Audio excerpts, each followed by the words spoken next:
biohackers, welcome to this awesome platform of biohackers where we are completing each chapter one day. Yes, this is Kajal Singh, your biology expert, and ये हमारे 360 biology series में आपका स्वागत है। जो बच्चे नए आए हैं, उन्होंने जो पहले के 10 चैप्टर्स अटेंड नहीं किए हैं, please do go check out the complete playlist. वो प्लेलिस्ट में मैंने सारे चैप्टर्स ऐड कर दिए हैं and I am very excited to start this new unit. I hope तुम लोग भी बहुत एक्साइटेड हो एंड आई नो ये यूनिट आप लोग के थोड़ा सा टेंजेंशियल जाता है and I can understand why ये चैप्टर डिफिकल्ट इसलिए जाता है बच्चों को, इसलिए लगता है एक तो ये प्लांट फिजियोलॉजी है, ठीक है, बॉटनी का चैप्टर है।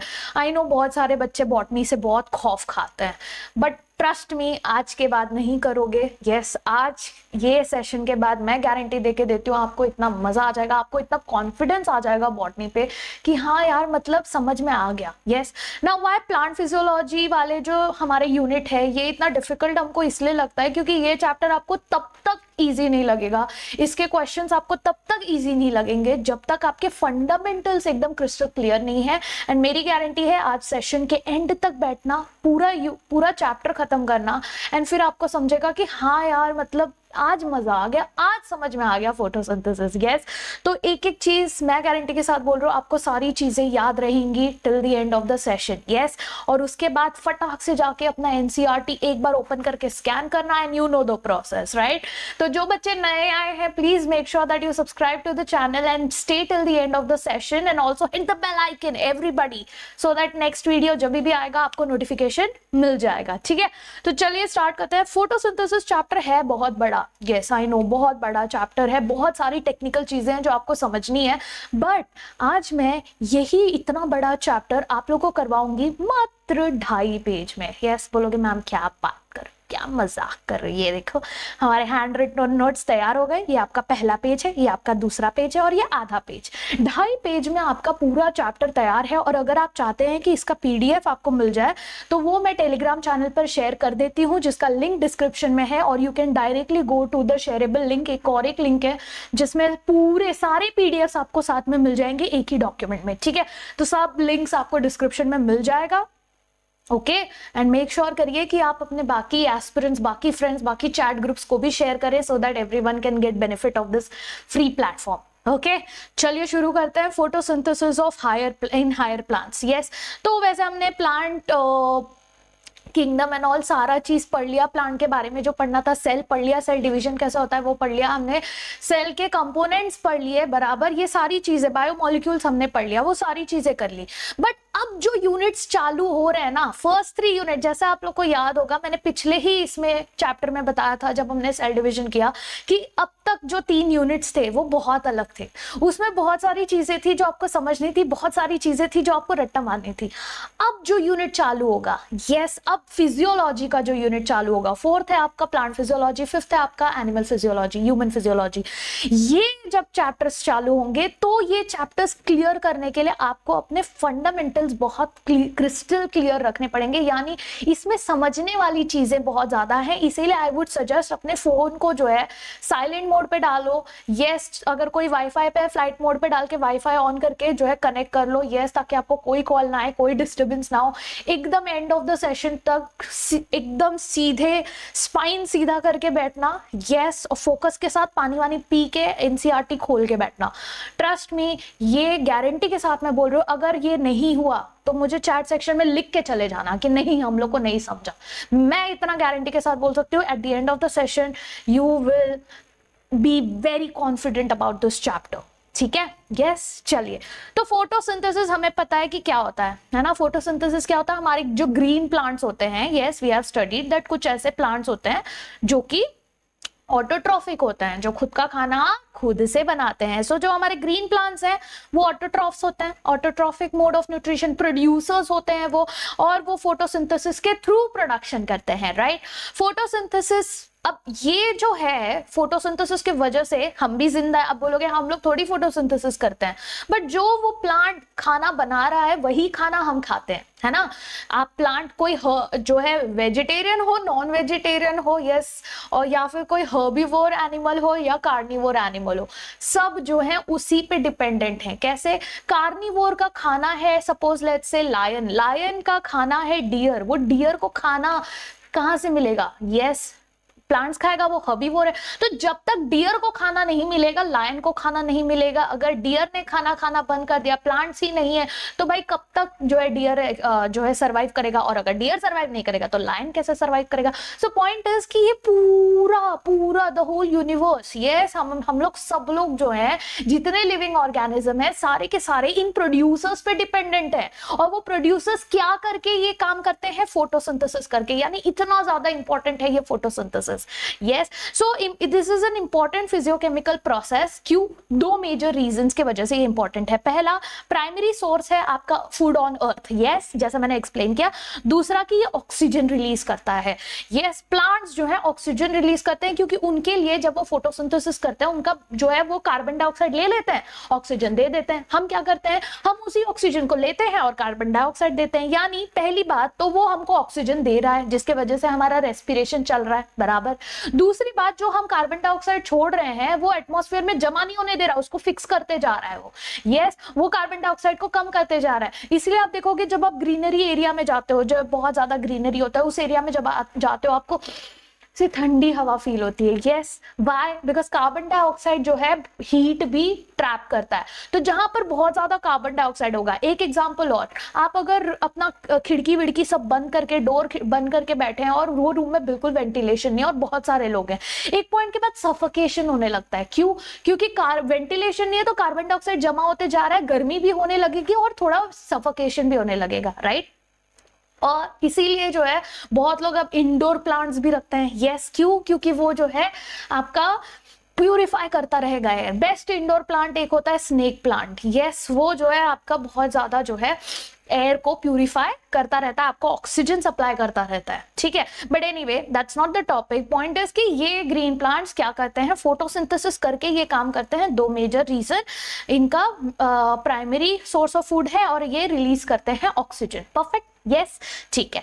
अब कुछ एक्सपेरिमेंट्स किए गए थे, क्योंकि फोटोसिंथेसिस हमको पता है, हम लोग बेसिक हमने लोअर स्टैंडर्ड्स में पढ़ा है कि मैम फोटोसिंथेसिस करने के लिए क्या क्या चाहिए होता है। फोटोसिंथेसिस करने के लिए प्लांट कार्बन डाइऑक्साइड लेता है एटमॉस्फेयर से, पानी लेता है रूट से एब्जॉर्ब करके सॉइल में से, यस, और वो जो है लाइट की उसको जरूरत पड़ती है। Yes, in the presence of light वो ये रिएक्शन करता है, कार्बन डाइऑक्साइड एंड पानी का रिएक्शन होता है, बनाता है कार्बोहाइड्रेट, जो कि प्लांट्स में स्टोर होता है in the form of starch. ये तो मैम पता है, ये तो लोअर स्टैंडर्ड्स में पढ़ा है, बिल्कुल सही, ये तो हमने पढ़ा है। अब इसको प्रूफ कैसे किया, लोगों ने इस कंक्लूजन पे कैसे पहुंचे कि कार्बन डाइऑक्साइड ही होता है, पानी चाहिए ही चाहिए, लाइट चाहिए ही चाहिए। तो कुछ ऐसे सिंपल एक्सपेरिमेंट्स जो हैं वो आप करके प्रूफ कर सकते हो कि ये जो फैक्टर्स हैं ये इंपॉर्टेंट है आपके फोटोसिंथेसिस के लिए, ठीक है। So quickly let's go through the experiments. तो ध्यान से सुनना, एकदम मतलब एकदम कॉमन सेंस लगा के जो है एक्सपेरिमेंट्स को पढ़ना, ठीक है।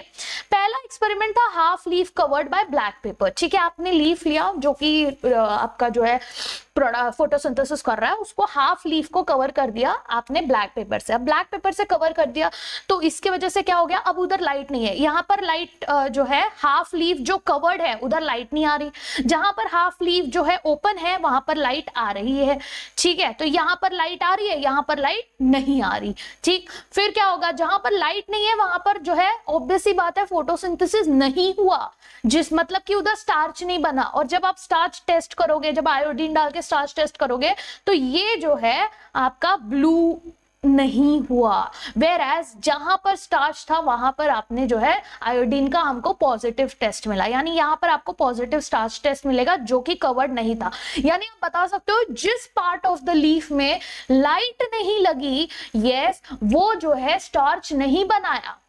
एक पॉइंट प्रूफ, ठीक है, सिंपल एक्सपेरिमेंट।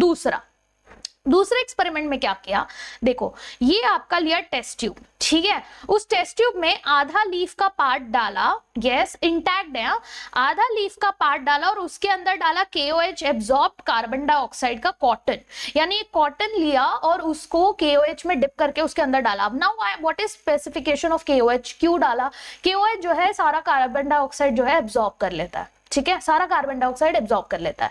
अब क्या होता है कि ये करने के बाद test tube with KOH soaked cotton placed in the light, ठीक है। फिर क्या हुआ, नेगेटिव स्टार्च टेस्ट दिखा, कहां पर, जो पार्ट लीफ का अंदर था ना, जो आपके टेस्ट ट्यूब के अंदर था, उन्होंने नेगेटिव चार्ज टेस्ट दिखाया। क्यों भाई? क्योंकि KOH ने सारा कार्बन डाइऑक्साइड ले लिया, तो ये हमको पता था, तो हम ये प्रूफ कर रहे हैं कि भाई कार्बन डाइऑक्साइड बहुत ज्यादा जरूरी है। ठीक, अब ये चीज फाइनल बहुत ही साइंटिफिक तरीके से कुछ साइंटिस्ट ने आके, हमारे चाचा मामा ने आके एकदम फुल एक्सपेरिमेंट प्रूफ किया। जैसे पहले आए हमारे जोसेफ प्रिस्ली, सिमिलर एक्सपेरिमेंट्स कर रहे थे। अब इन्होंने क्या किया, बेल जार लिया। ठीक है, ये ऐसे बेल जार लिया।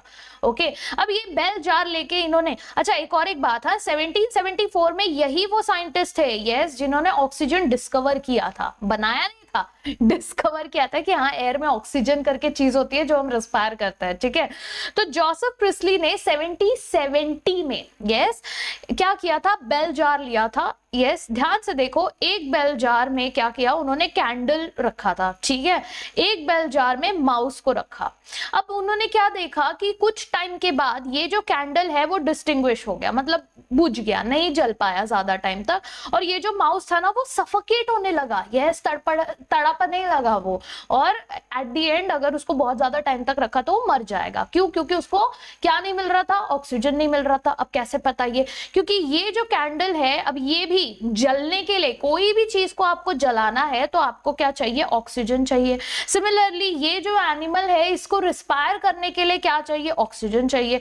अब जो ऑक्सीजन इसके अंदर प्रेजेंट है वो रिस्पायर कर रहा है, यहाँ पर जल रहा है। जैसे ही ऑक्सीजन खत्म हो जाएगा ये चला जाएगा, ये भी चला जाएगा। यस, फिर इन्होंने क्या किया, इन्होंने वो सेम बेल जार लिया, ये सेम अरेंजमेंट में उन्होंने मिंट का प्लांट रख दिया। ठीक है, यहाँ पर उन्होंने मिंट का प्लांट रख दिया। अब मिंट का प्लांट रखने से क्या हो गया, अब इन्होंने देखा कि ना ये सफोकेट कर रहा है, ना ये बुझ रहा है, चल रहा है। तो ये एक तरीके से प्रूफ कर रहा है कि यार ये प्लांट ना शायद से ऑक्सीजन रिलीज करता होगा। यस, ये प्रूफ करता है कि प्लांट क्या कर रहा है, ऑक्सीजन को रिलीज कर रहा है। समझ में आया? So candle use oxygen to burn and mouse oxygen use करता है रेस्पिरेशन करने के लिए। यस, काफी हद तक देखा गया जब इन लोग ने ऐसा बंद कर दिया इनको, तो इन्होंने क्या कर दिया, एयर को डैमेज कर दिया। यस, काफी हद तक air got damaged. Placed mint in the bell jar, mint place किया, माउस सर्वाइव हो गया, कैंडल भी बर्न हुआ। यानी कि एक तरीके से हम बोल रहे हैं कि प्लांट्स ने रिस्टोर किया एयर। अब ये डैमेज एयर, रिस्टोर एयर, ये क्यों बोल रहे हैं मैम? सीधा बोलो ना, ऑक्सीजन नहीं था, इधर ऑक्सीजन था। अरे भाई, ऑक्सीजन तभी डिस्कवर ही नहीं हुआ था। 1770 में ये एक्सपेरिमेंट उन्होंने किया, और 4 साल बाद उनको पता चला कि अरे वो डैमेज और वो रिस्टोर नहीं, वो ऑक्सीजन था। समझ में आया? अब समझ में आया तुम लोग को? यस, एनसीईआरटी में ऐसे स्टोरी की तरह लिखा हुआ है, आई कैन अंडरस्टैंड, बट क्या कर सकते हैं, एनसीईआरटी है वो। यस, फिर हमारे दूसरे मामा जी आते हैं, जैन इंगिनहाउस। अब जैन इंगिनहाउस ने क्या किया, उन्होंने वो सेम सेटअप लिया जो प्रिस्ली ने लिया था, यानी यही बेल जार वाला सेटअप उन्होंने लिया। ठीक है, और रिपीट किया एक्सपेरिमेंट। उन्होंने बोला यार ये प्रिस्ली तो हर बार लाइट में ही रख रहा है, एक काम करते हैं ना, एक बार लाइट में रख के देखते हैं क्या रिजल्ट आता है, और एक बार अंधेरे में रख के देखते हैं क्या रिजल्ट आता है। और आप लोग को तो आंसर पता ही है, जब उसने अंधेरे में रखा तब क्या हुआ कि वो प्लांट ने फोटोसिंथेसिस की नहीं, ऑक्सीजन बनाया नहीं। ऑक्सीजन नहीं बनाया तो माउस भी मर गया और कैंडल भी बुझ गया। पॉइंट इज, उसने प्रूफ किया कि भाई sunlight is also essential to plant. सोचो कितना मेहनत किया है हमारे चाचा मामा लोगों ने, तब जाके आज हमको ये फोटोसिंथेसिस पढ़ने मिल रहा है कि नहीं? यस, ओके, फिर ये सेम चीज हो गई। चलो, इन्होंने एक काम किया, सनलाइट के बारे में तो बताया है इंगिनहाउस ने, बट एक काम किया, he was working on aquatic plants. ठीक है, उन्होंने एक्वाटिक प्लांट्स पे काम कर रहे थे, तो उन्होंने देखा कि जब ब्राइट लाइट होती है ना, जब लाइट आती है मस्त एकदम एक्वाटिक प्लांट्स को जब मिलती है, तो एक्वाटिक प्लांट्स पानी में होते हैं, तो जब लाइट रहती है ना तो वहां पर बबल्स दिखते हैं। यस, एयर बबल्स दिखते हैं, और वो air bubbles are nothing but वो ऑक्सीजन जब निकलता है तो उसमें एयर बबल्स आते हैं। आप भी पानी के अंदर बोलो बुड़बुड़ बुड़बुड़ बुड़बुड़ होने लगेगा। क्यों? क्योंकि आप जो है ऑक्सीजन, यस, यहाँ पर आप तो कार्बन डाइऑक्साइड निकाल रहे हो, वो बात अलग है, बट आप देखोगे उन्होंने देखा कि भाई एक्वाटिक प्लांट्स जो है ना गैस निकाल रहे हैं, यस, और वो उसके वजह से बबल दिख रहा है। बाद में पता चला कि वो ऑक्सीजन है। यस, बट जब डार्क था ना, जब अंधेरा था, तब वो बबल्स नहीं कर रहे थे, बबल्स नहीं निकल रहे थे। यानी ऐसा कुछ तो हो रहा है। आप साइंटिस्ट के नजरिए से सोचो, ऐसा कुछ तो हो रहा है, यस, कुछ तो गड़बड़ है कि जब लाइट है तब बुड़बुड़ बुड़बुड़ हो रहा है, जब लाइट नहीं है तो बुड़बुड़ नहीं हो रहा है। यानी कुछ तो ऐसा प्रोसेस हो रहा है प्लांट्स में कि लाइट के वजह से वो बुड़बुड़ बुड़बुड़ बुड़बुड़ हो रहा है। और सबको पता था बुड़बुड़ बुड़बुड़ किसकी वजह से होता है, कुछ तो गैस होगा पानी के अंदर तभी बुड़बुड़ कर रहा है। Easy, yes. So only green part of the plants release oxygen, ये भी उन्होंने प्रूव किया कि भाई ऑक्सीजन रिलीज करता है लाइट के प्रेजेंस में, ठीक है। ये एक और एक उन्होंने ऑब्जर्वेशन दिया था। चलिए फिर दूसरे चाचा की बात करते हैं। यस, जूलियस वॉन सैक्स। अब इन्होंने क्या किया, इन्होंने प्रोवाइड किया एविडेंस दिखाने के लिए कि भाई ग्लूकोज बनता है प्लांट में। क्या बनता है, glucose. In plants green part जो है उसके पास क्लोरोफिल होता है, उन्होंने बताया। और ग्लूकोज जो है प्लांट्स के अंदर स्टोर होता है in the form of starch, ठीक है। तो आप देख रहे हो पूरे फोटोसिंथेसिस के रिएक्शन को टुकड़े टुकड़े में कैसे अलग अलग साइंटिस्ट अपने अपने तरीके से प्रूव करने का ट्राई कर रहे हैं कि ये फोटोसिंथेसिस में होता है। ओके, फिर आते हैं हमारे TW इंगलमैन। इन्होंने बहुत अच्छा रिसर्च किया और बहुत इंपॉर्टेंट रिसर्च किया जिसपे क्वेश्चन भी आता है। यस, इन्होंने क्या किया, प्रिज्म यूज किया, ठीक है। प्रिज्म यूज किया। प्रिज्म में आपको पता है कि प्रिज्म में जब आप व्हाइट लाइट डालते हो तो इस तरीके का आपका विबग्योर बन जाता है ना, ये आपको पता है।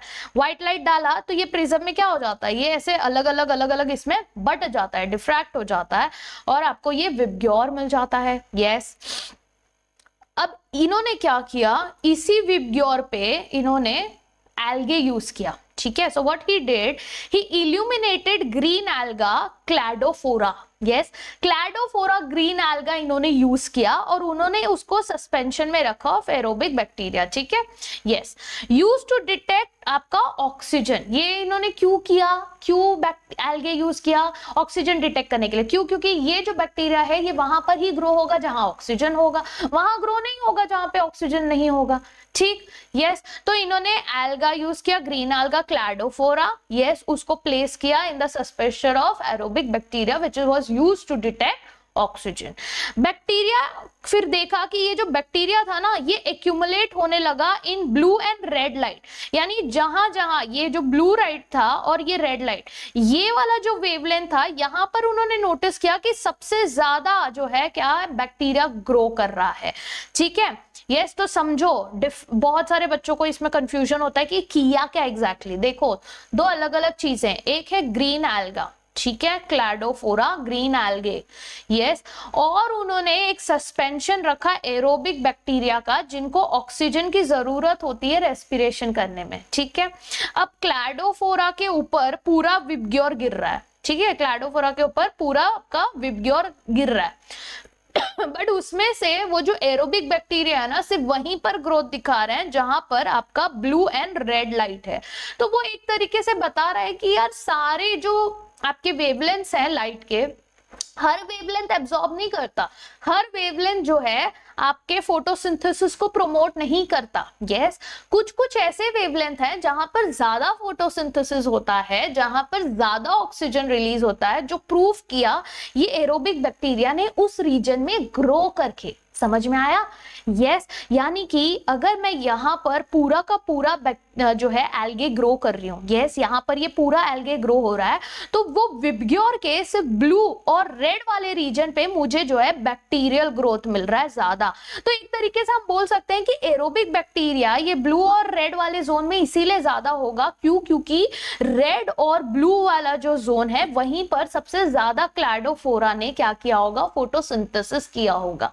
इजी, यस, समझ में आया आप लोग को? अब इसी बेसिस पे आपका जो है हमको पता चला एक्शन स्पेक्ट्रम। यस, अब ये एक्शन स्पेक्ट्रम क्या है, हमने पूरा जो है मैप किया, ठीक है, ग्राफ में मैप किया। यस, ये मैप जो है आपको ये सेम चीज ना आपको 3 तरीके से तोड़ के एनसीईआरटी में दी है, बट आपको कंफ्यूज नहीं होना है, बहुत सिंपल तरीका है इसको समझने का। यस, तो ये जो है इन्होंने क्या किया, एक्शन स्पेक्ट्रम को जो है, yes, with the respect of your absorption and rate of photosynthesis, उन्होंने उसका जो है क्या किया, ग्राफ बनाया और उसको अंडरस्टैंड करने का ट्राई किया। तो पहले तो पेपर क्रोमेटोग्राफी करके हमने पता किया कि लीफ के अंदर कौन कौन से पिगमेंट्स होता है, ठीक है। तो हमारे पास क्लोरोफिल ए मिला, we got chlorophyll b, we got xanthophyll, we got carotenoids. ये हमारे कुछ जो है क्या मिले हमको, प्लांट के पिगमेंट्स मिले। कौन कौन से? Chlorophyll A, chlorophyll B, xanthophylls, carotenoids. Yes, chlorophyll A bluish colour का था, ठीक है, क्लोरोफिल बी आपका जो है थोड़ा ग्रीनिश कलर में आ गया, ज़ैंथोफिल येलो कलर का पिगमेंट आ गया, कैरोटिनॉइड्स जो है येलो टू ऑरेंजिश कलर का जो है, ऑरेंजिश कलर का कैरोटिनॉइड्स हो गया, ठीक है। ऐसे हमारे पास क्या थे, पिगमेंट्स थे, ठीक। ये जो है अब इन्होंने ये पता करने के लिए कि क्या सारे पिगमेंट जो है सारे वेवलेंथ एब्जॉर्ब करते हैं, यस, उसका एक्सपेरिमेंट करने के बाद पता चला कि सारे पिगमेंट सारे एब्जॉर्ब नहीं करते वेवलेंथ, स्पेसिफिक वेवलेंथ को एब्जॉर्ब करते हैं, yes. Blue and red region में सबसे ज्यादा रेट ऑफ रिएक्शन मिला। अब ये सब कंक्लूजन कैसे निकाला उन्होंने, देखो अब हम फोकस करेंगे सिर्फ ये प्यारे से ग्राफ पर, ठीक है, जिससे आप बहुत खौफ खाते हैं, सच्ची बताइएगा, यस। और अगर आज के बाद अगर ये ग्राफ आपको अच्छे से समझ में आ गया तो भी मुझे जरूर जो है कमेंट सेक्शन में बताइएगा कि मैम मजा आ गया, आज तो समझ में आ गया, यस बिल्कुल। बायोहैंकर्स ओपी, ये आज मुझे कमेंट सेक्शन में दिखना चाहिए लिखा हुआ। जिस जिस बच्चे ने लिखा ना, मैं समझ जाऊंगी कि वो ध्यान से लेक्चर देख रहा है। बायोहैंकर्स ओपी मुझे चैट सेक्शन में, केएस मैम ओपी, कुछ भी लिख दो, तुमको जो मजा आता है लिखने में वो लिखो, लेकिन मुझे वही सारे मैसेजेस पढ़ के मैं समझ जाऊंगी कि आज इन लोगों को ग्राफ समझ में आया है, यस। चलो, तो ये ग्राफ बना है, ठीक है, ये हमारे अलग अलग वेवलेंथ है, 400, 500, 600, 700, ठीक है। अब देखो ध्यान से देखना, ये जो है ना ये वाला लाइन, यस, ये वाला लाइन बताता है रेट ऑफ फोटोसिंथेसिस, ठीक। रेट ऑफ फोटोसिंथेसिस यही है आपका एक्शन स्पेक्ट्रम, कि कैसे आपका फोटोसिंथेसिस हो रहा है, ठीक है। तो हमको बहुत क्लियरली दिख रहा है कि यहाँ पर देखो फोटोसिंथेसिस जो है यहाँ पर इस तरीके से हो रहा है, बराबर, यस। और अगेन ये वाला जोन और ये वाले जोन में सबसे ज्यादा फोटोसिंथेसिस हो रहा है, और ध्यान दो कौन सा जोन है ये, ब्लू जोन, रेड जोन, यहीं पर सबसे ज्यादा फोटोसिंथेसिस हो रहा है, ब्लू जोन में और रेड जोन में, क्लियर, यस। वही चीज ऊपर भी बताई गई थी, तभी तो स्पेक्ट्रम में जो एरोबिक बैक्टीरिया थे वो ब्लू और रेड जोन में ज्यादा ग्रो हुए थे, राइट। फिर बाकी पिगमेंट्स की बात करते हैं, क्या पिगमेंट सेम वेवलेंथ को एब्जॉर्ब करता है, नहीं, देखते हैं। यहां पर देखो ये है क्लोरोफिल बी, ठीक है। क्लोरोफिल बी हमने बोला था ना कि क्लोरोफिल बी जो है ग्रीनिश कलर का होता है, ठीक है, येलो से ग्रीन में कन्वर्ट होता है, ऐसे ग्रीनिश कलर का होता है, तो ये आपका क्लोरोफिल बी है। इसका ग्राफ देखना, यस, कुछ इस तरीके से है, ठीक है। ये भी आप देख सकते हो कि ये क्लोज टू रेड और क्लोज टू ब्लू है ना, यस। फिर चलो क्लोरोफिल ए देखते हैं, सबसे ज्यादा इसने ब्लू को एब्जॉर्ब किया है, ये वेवलेंथ जो है ये ब्लू वाला जोन है, बराबर, यस। ये है आपका क्लोरोफिल ए, सबसे ज्यादा उसने कौन सा, ब्लू वाला जो है एब्जॉर्ब किया है, इसीलिए क्लोरोफिल ए जो है ब्लूइश कलर का होता है, ठीक है। क्लोरोफिल बी जो है येलोइश टू ग्रीनिश कलर का होता है, ओके, यस। फिर आते हैं हमारे क्लोरोफिल कैरोटिनॉइड्स पे, ठीक है। कैरोटिनॉइड ध्यान दो यहाँ पे, क्या कैरोटिनॉइड के वजह से बहुत ज्यादा फोटोसिंथेसिस हो रहा है। अब ये कैसे पता करेंगे मैम, देखो क्लोरोफिल बी के इधर बहुत ज्यादा हो रहा है क्या, हाँ थोड़ा बहुत तो हो रहा है, बट क्लोरोफिल ए के इधर सबसे ज्यादा हो रहा है, यानी कि क्लोरोफिल ए सबसे ज्यादा फोटोसिंथेसिस करता है, यानी कि क्लोरोफिल ए हमारा प्राइमरी मोस्ट इंपॉर्टेंट पिगमेंट है, बट बाकी पिगमेंट्स भी इंपॉर्टेंट है, that's why they are called as accessory pigments. तो ये क्लोरोफिल बी हो गया, कैरोटिनॉइड्स हो गया, ये आपका एक्शन स्पेक्ट्रम हो गया, ठीक है। तो इससे आपको समझ में आ रहा है कि यहाँ सबसे ज्यादा फोटोसिंथेसिस है, यहाँ सबसे ज्यादा फोटोसिंथेसिस है, और क्लोरोफिल ए जो है सबसे ज्यादा एब्जॉर्ब कर रहा है लाइट, तो क्लोरोफिल ए बन जाता है आपका प्राइमरी पिगमेंट्स। समझ में आया, बस इतना ही समझना था और कुछ नहीं, इतना ही था पूरे ग्राफ में, वही 3 पार्ट में डिवाइड करके दे दिया एनसीईआरटी ने आपको, ठीक है। समझ में आया ना, yes. Leaf pigments paper chromatography से सेपरेट आउट किए और उनका एब्जॉर्प्शन देखा, chlorophyll A, chlorophyll B, xanthophylls, carotenoids, ठीक। एब्जॉर्ब करता है स्पेसिफिक वेवलेंथ पे, ब्लू एंड रेड पे सबसे ज्यादा रेट ऑफ रिएक्शन देखा गया, पिक दिखा गया ना, इधर भी पिक दिखा, इधर भी पिक दिखा, ठीक। मैक्सिमम एब्जॉर्प्शन क्लोरोफिल ए करता है, इसीलिए उसको कहते हैं चीफ पिगमेंट है ये हमारे फोटोसिंथेसिस के लिए। क्लोरोफिल बी, ज़ैंथोफिल, कैरोटिनॉइड्स ये भी फोटोसिंथेसिस में हेल्प करते हैं, बट ये चीफ पिगमेंट नहीं है, that's why they are called as accessory pigments. Is this clear? These are your pigments of photosynthesis. समझ में आया आज? यस, जल्दी से कमेंट करो, वीडियो को पॉज करो, जल्दी कमेंट करो, यस। चलो फिर बात करते हैं हमारे नेक्स्ट साइंटिस्ट का, यस। नेक्स्ट साइंटिस्ट का हुआ आपका कॉर्नेलियस वैन नील, यस। अब ये कॉर्नेलियस वैन नील ने क्या किया, Yes, he studied purple and green bacteria. Okay, he was a microbiologist, bacteria पे स्टडी करता था। और इन्होंने बेसिकली काम किया, यस, बताने के लिए। देखो याद कैसे रखोगे, नीला होता है क्या, पानी। यस, इन्होंने बेसिकली काम किया था ये दिखाने के लिए। बहुत लोगों को कंफ्यूजन था कि भाई ये जो ऑक्सीजन निकलता है ना, ये कुछ साइंटिस्ट ने बोला कि ऑक्सीजन ना इसीलिए निकलता होगा क्योंकि प्लांट कार्बन डाइऑक्साइड लेता है, तो कार्बन डाइऑक्साइड का ऑक्सीजन ये यूज करता होगा।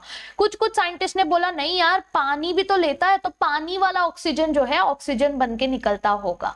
तो ये कंफ्यूजन को दूर करने के लिए हमारे कॉर्नेलियस आपके वैन नील आ गए। इन्होंने ये चीज को प्रूव कर दिया। क्या इन्होंने ऑब्जर्व किया कि पर्पल एंड ग्रीन बैक्टीरिया जो है, यस, ऐसे कुछ बैक्टीरिया होते हैं जो कि पानी का यूटिलाइजेशन नहीं करते। ये क्या यूज करते हैं, H2S यूज करते हैं। ठीक है, H2S यूज करते हैं। और H2S जब यूज करते हैं तो इन्होंने देखा कि ऑक्सीजन तो रिलीज हो ही नहीं रहा, सल्फर या फिर सल्फेट रिलीज हो रहा है। यस, जबकि कार्बन डाइऑक्साइड उन लोग भी यूज कर रहे हैं, आपका ब्लू एंड ग्रीन बैक्टीरिया भी कार्बन डाइऑक्साइड यूज कर रहा है, बट ऑक्सीजन रिलीज नहीं कर रहा है। ऑक्सीजन के जगह पे वो या तो सल्फर या तो आपका सल्फेट रिलीज कर रहा है। यस, अब इस चीज से उनको ये समझा कि भाई ऑक्सीजन जो है वो कहां से आ रहा है, आपके वाटर से आ रहा है और ना कि आपके कार्बन डाइऑक्साइड से। ठीक है, तो उन्होंने एक रिएक्शन दिया, H2A, carbon dioxide, 2A, carbohydrate CH2O and water. इससे क्या पता चला, इससे ये पता चला, वो बताने की कोशिश कर रहे हैं कि पानी अगर यूज कर रहा है, ए के जगह अगर ऑक्सीजन होगा तब ऑक्सीजन रिलीज होगा, अगर ए के जगह सल्फर होगा, H2S होगा, तो फिर यहां पर जो है या तो सल्फर रिलीज होगा या तो सल्फेट रिलीज होगा। समझ में आया?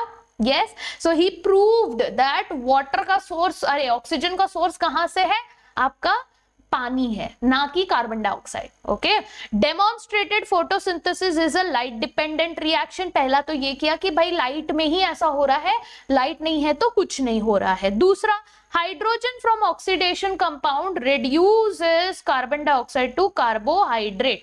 उन्होंने ये भी प्रूव किया कि ये कार्बन डाइऑक्साइड जो है कार्बोहाइड्रेट में बदलता है। ठीक है, फिर इन्होंने ये भी नोटिस किया कि ग्रीन प्लांट्स में वाटर यूज होता है तो ऑक्सीजन रिलीज होता है, बट कुछ ऐसे ऑर्गेनिजम्स हैं जो पानी की जगह H2S का यूज करते हैं, जहां पर सल्फर या फिर सल्फेट रिलीज होता है। Yes, so later this proved by radio isotope technique, यानी कि जब आपका वर्ल्ड वॉर 2 खत्म हो गया था, यस, तो वर्ल्ड वॉर 2 खत्म होने के बाद जो है लोगों ने रेडियो आइसोटोप्स का बहुत अच्छी जगह यूज करना चालू कर दिया था फाइनली। यस, ना कि एक दूसरे को मारने के लिए बल्कि रिसर्च फील्ड में इनका यूज करना चालू कर दिया था। तो जब ये रेडियो आइसोटोप मेथड कैसे यूज किया होगा ये तो इन्होंने बता दिया था ऑलरेडी वैन नील ने, बट इसको प्रूव करने के लिए रेडियो आइसोटोपिक मेथड भी यूज किया। क्या किया, आप जो है पानी का जो ऑक्सीजन होगा ना उसमें रेडियो आइसोटोपिक होगा, वो रेडियो आइसोटोप होगा। ठीक है, तो हम देखेंगे, ट्रेस करेंगे कि ये कहां जा रहा है। अब कार्बन डाइऑक्साइड के ऑक्सीजन रेडियो आइसोटोप नहीं है, तो हमने देखा कि जब ऑक्सीजन रिलीज हुआ ना तो वो रेडियो एक्टिव था, यानी कि ऑक्सीजन यहां से आ रहा है। फिर एक बार हमने क्या किया, इसको नॉर्मल रखा, इसको H2O रखा और यहाँ के कार्बन डाइऑक्साइड के ऑक्सीजन को रेडियो आइसोटोप कर दिया। उससे क्या हुआ, फिर हमने देखा कि आपके ग्लूकोज में जो है, यस, आपका रेडियो आइसोटोप दिखा, ऑक्सीजन में रेडियो आइसोटोप नहीं दिखा। तो वो प्रूफ करता है कि कार्बन डाइऑक्साइड का ऑक्सीजन अलग है भाई, वो इधर जा रहा है, बट आपका पानी का जो ऑक्सीजन है वो आपका ऑक्सीजन, पानी जो है वो ऑक्सीजन बना रहा है। इजी? यस। चलिए अब बात करते हैं ये फोटोसिंथेसिस के बारे में। तो हमने देख लिया कि क्या क्या चीजें रिक्वायर्ड है। अब ये होता कहां पर है, what is the site for photosynthesis, ये किधर हो रहा है।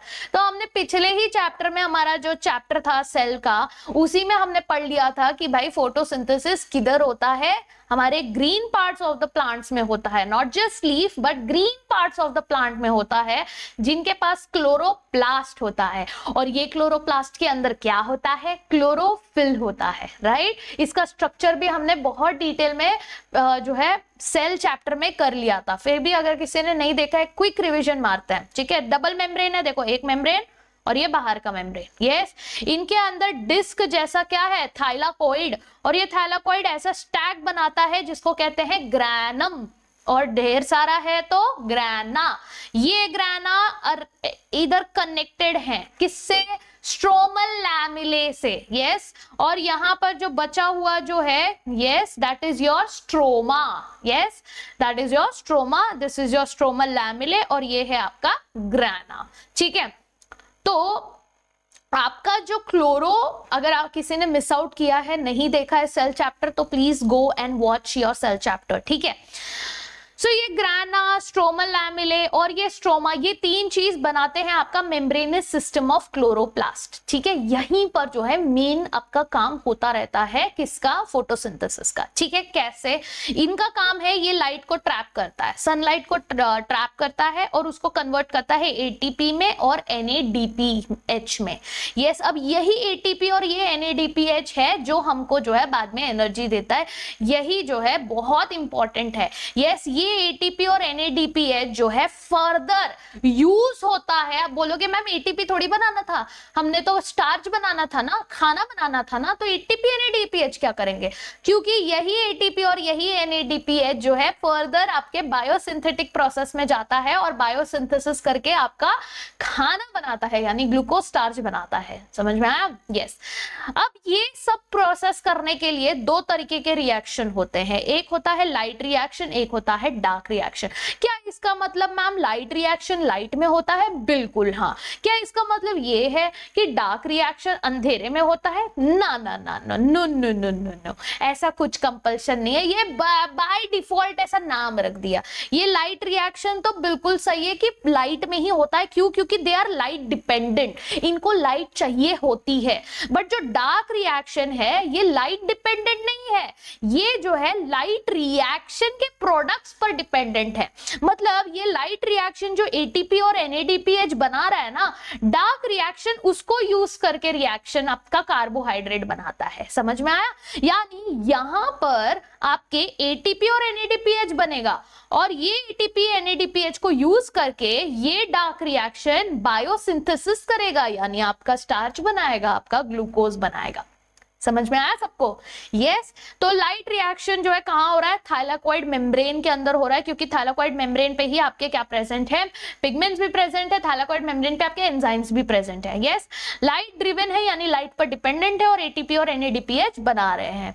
जो डार्क रिएक्शन है ये होता है आपका स्ट्रोमा के अंदर। यस, कहां हो रहा है? स्ट्रोमा के अंदर, डिपेंड ऑन लाइट रिएक्शन के प्रोडक्ट्स, कार्बन रिएक्शन बोलते हैं इसको। यस, कार्बोहाइड्रेट्स बनाने में हेल्प करता है। तो चलिए पहले हम समझेंगे लाइट रिएक्शन को, उसके बाद हम डार्क रिएक्शन। जब हमको पता चल जाएगा कि ये एटीपी NADPH कैसे बन रहा है, तब हम देखेंगे कि उसका यूज कैसे होता है। तो रेडी हैं सब लोग? यस। चलिए, एटीपी और NADPH बनाने के लिए यस आपका लाइट रिएक्शन होता है which is called as photochemical reaction. Yes, photochemical क्यों? एक तो केमिकल रिएक्शन हो रहा है, दूसरा फोटो यूज कर रहे हैं। फोटो क्या है? फोटोन। फोटोन क्या है? लाइट। यस, तो लाइट का यूज करके केमिकल रिएक्शन कर रहे हैं। Light absorption, water splitting, oxygen का evolution and formation of ATP NADPH, ये आपके मेजर 4 चीजें हैं जो आपके लाइट रिएक्शन में होती हैं। कौन कौन सी? पहला, लाइट को एब्जॉर्ब करेगा। यस, ये वाटर स्प्लिटिंग क्यों होगा ये हम आगे देखेंगे। ऑक्सीजन इवॉल्व होगा। यस, ऑक्सीजन रिलीज हो जाता है। एटीपी और NADPH बनेगा जो डार्क रिएक्शन यूज करेगा। ठीक, तो पहले कुछ कुछ चीजें समझ लेते हैं। First let's talk about light harvesting complexes LHC। अब ये क्या है? ये है आपके, जब हमने यहाँ पर पिगमेंट्स पढ़े थे, यस यहाँ पर कहाँ गया, हाँ यहां पर हमने जब पिगमेंट्स पढ़े थे, हमने देखा chlorophyll A, chlorophyll B, xanthophyll, carotenoids, ये सारे पिगमेंट्स इंपॉर्टेंट है फोटोसिंथेसिस करने के लिए, राइट? आप देख सकते हो ये सारे पिगमेंट्स बहुत ज्यादा तो नहीं, बट थोड़े थोड़े तो कर ही रहे हैं फोटोसिंथेसिस, बट सबसे ज्यादा तो हमारा यही कर रहा है, क्लोरोफिल A ही कर रहा है सबसे ज्यादा, बराबर। और वो भी कौन से? इस पे एक आपका दिख रहा है यहाँ पर, यस और दूसरा आपका ये वाले वेवलेंथ पर, ब्लू और रेड वाले जोन में। तो हमने ये समझ लिया कि भाई क्लोरोफिल ए जो है ना, यस ये क्लोरोफिल ए होता है आपका reaction centre. Yes chlorophyll A is your reaction centre. अब ये काम कैसे करते हैं, ये जो बगल बगल में पिगमेंट्स है ये आपके एक्सेसरी पिगमेंट्स है, बाकी सारे पिगमेंट्स, ठीक है। तो ये बाकी सारे पिगमेंट्स ये, और ये बीच वाला आपका action reaction centre chlorophyll A, ठीक। तो क्या होता है, ये फोटोन यानी कि लाइट, ये लाइट आती है, एक पिगमेंट उसको पकड़ता है, फिर उसको दूसरे पिगमेंट के पास भेजता है, दूसरे पिगमेंट, फिर ये पहुंचता है फाइनली रिएक्शन सेंटर के बाद क्लोरोफिल ए के पास। तो ऐसे जो है, अगर देखो क्लोरोफिल ए भी एब्जॉर्ब करता है लाइट, बट बाकी जो क्लोरोफिल है वो भी बाकी जो पिगमेंट्स है आपके फोटोसिंथेटिक पिगमेंट्स है वो भी लाइट को एब्जॉर्ब करते हैं और लेके जाते हैं किसके पास, क्लोरोफिल ए के पास, यानी कि आपके रिएक्शन सेंटर के पास। तो इसका मतलब वही है। तो दिस इज योर आपका कंप्लीट लाइट हार्वेस्टिंग कॉम्प्लेक्सेस, की लाइट अगर कोई और भी पकड़ रहा है तो वो लेके आ रहा है एक जगह पे क्लोरोफिल ए के पास, और फिर क्लोरोफिल ए उसको प्राइमरी एक्सेप्टर के पास क्या करता है, इलेक्ट्रॉन भेजता है। क्या करता है, ये क्लोरोफिल ए एक्साइट हो जाएगा, इतना सारा लाइट, यस ये एक्साइट हो गया और निकालता है एक इलेक्ट्रॉन और भेजता है प्राइमरी एक्सेप्टर के पास। ये होता है आपका लाइट हार्वेस्टिंग कॉम्प्लेक्सेस, ठीक है। कितने पिगमेंट्स होते हैं, around 100 of pigments are there, जो कि प्रोटीन के साथ बाउंड होते हैं साथ में। और ईच फोटो सिस्टम, यहां पर ये ऐसे जो है फोटो सिस्टम बनाते हैं, तो each photosystem has all the pigments except chlorophyll A. Chlorophyll A के अलावा बाकी सारे पिगमेंट्स जो हैं आपके फोटो सिस्टम में प्रेजेंट होते हैं। यस तो ये आपका बना देता है आपका लाइट हार्वेस्टिंग कॉम्प्लेक्सेस, जिसको हम एंटीने भी कहते हैं। क्या कहते हैं, एंटीने भी कहते हैं। क्वेश्चन पूछा जा सकता है, बस एक वर्ड एक लाइन आपके एनसीईआरटी में मेंशन है, उसी को उठा के क्वेश्चन पूछा जा सकता है, तो ये याद रखना, ठीक है।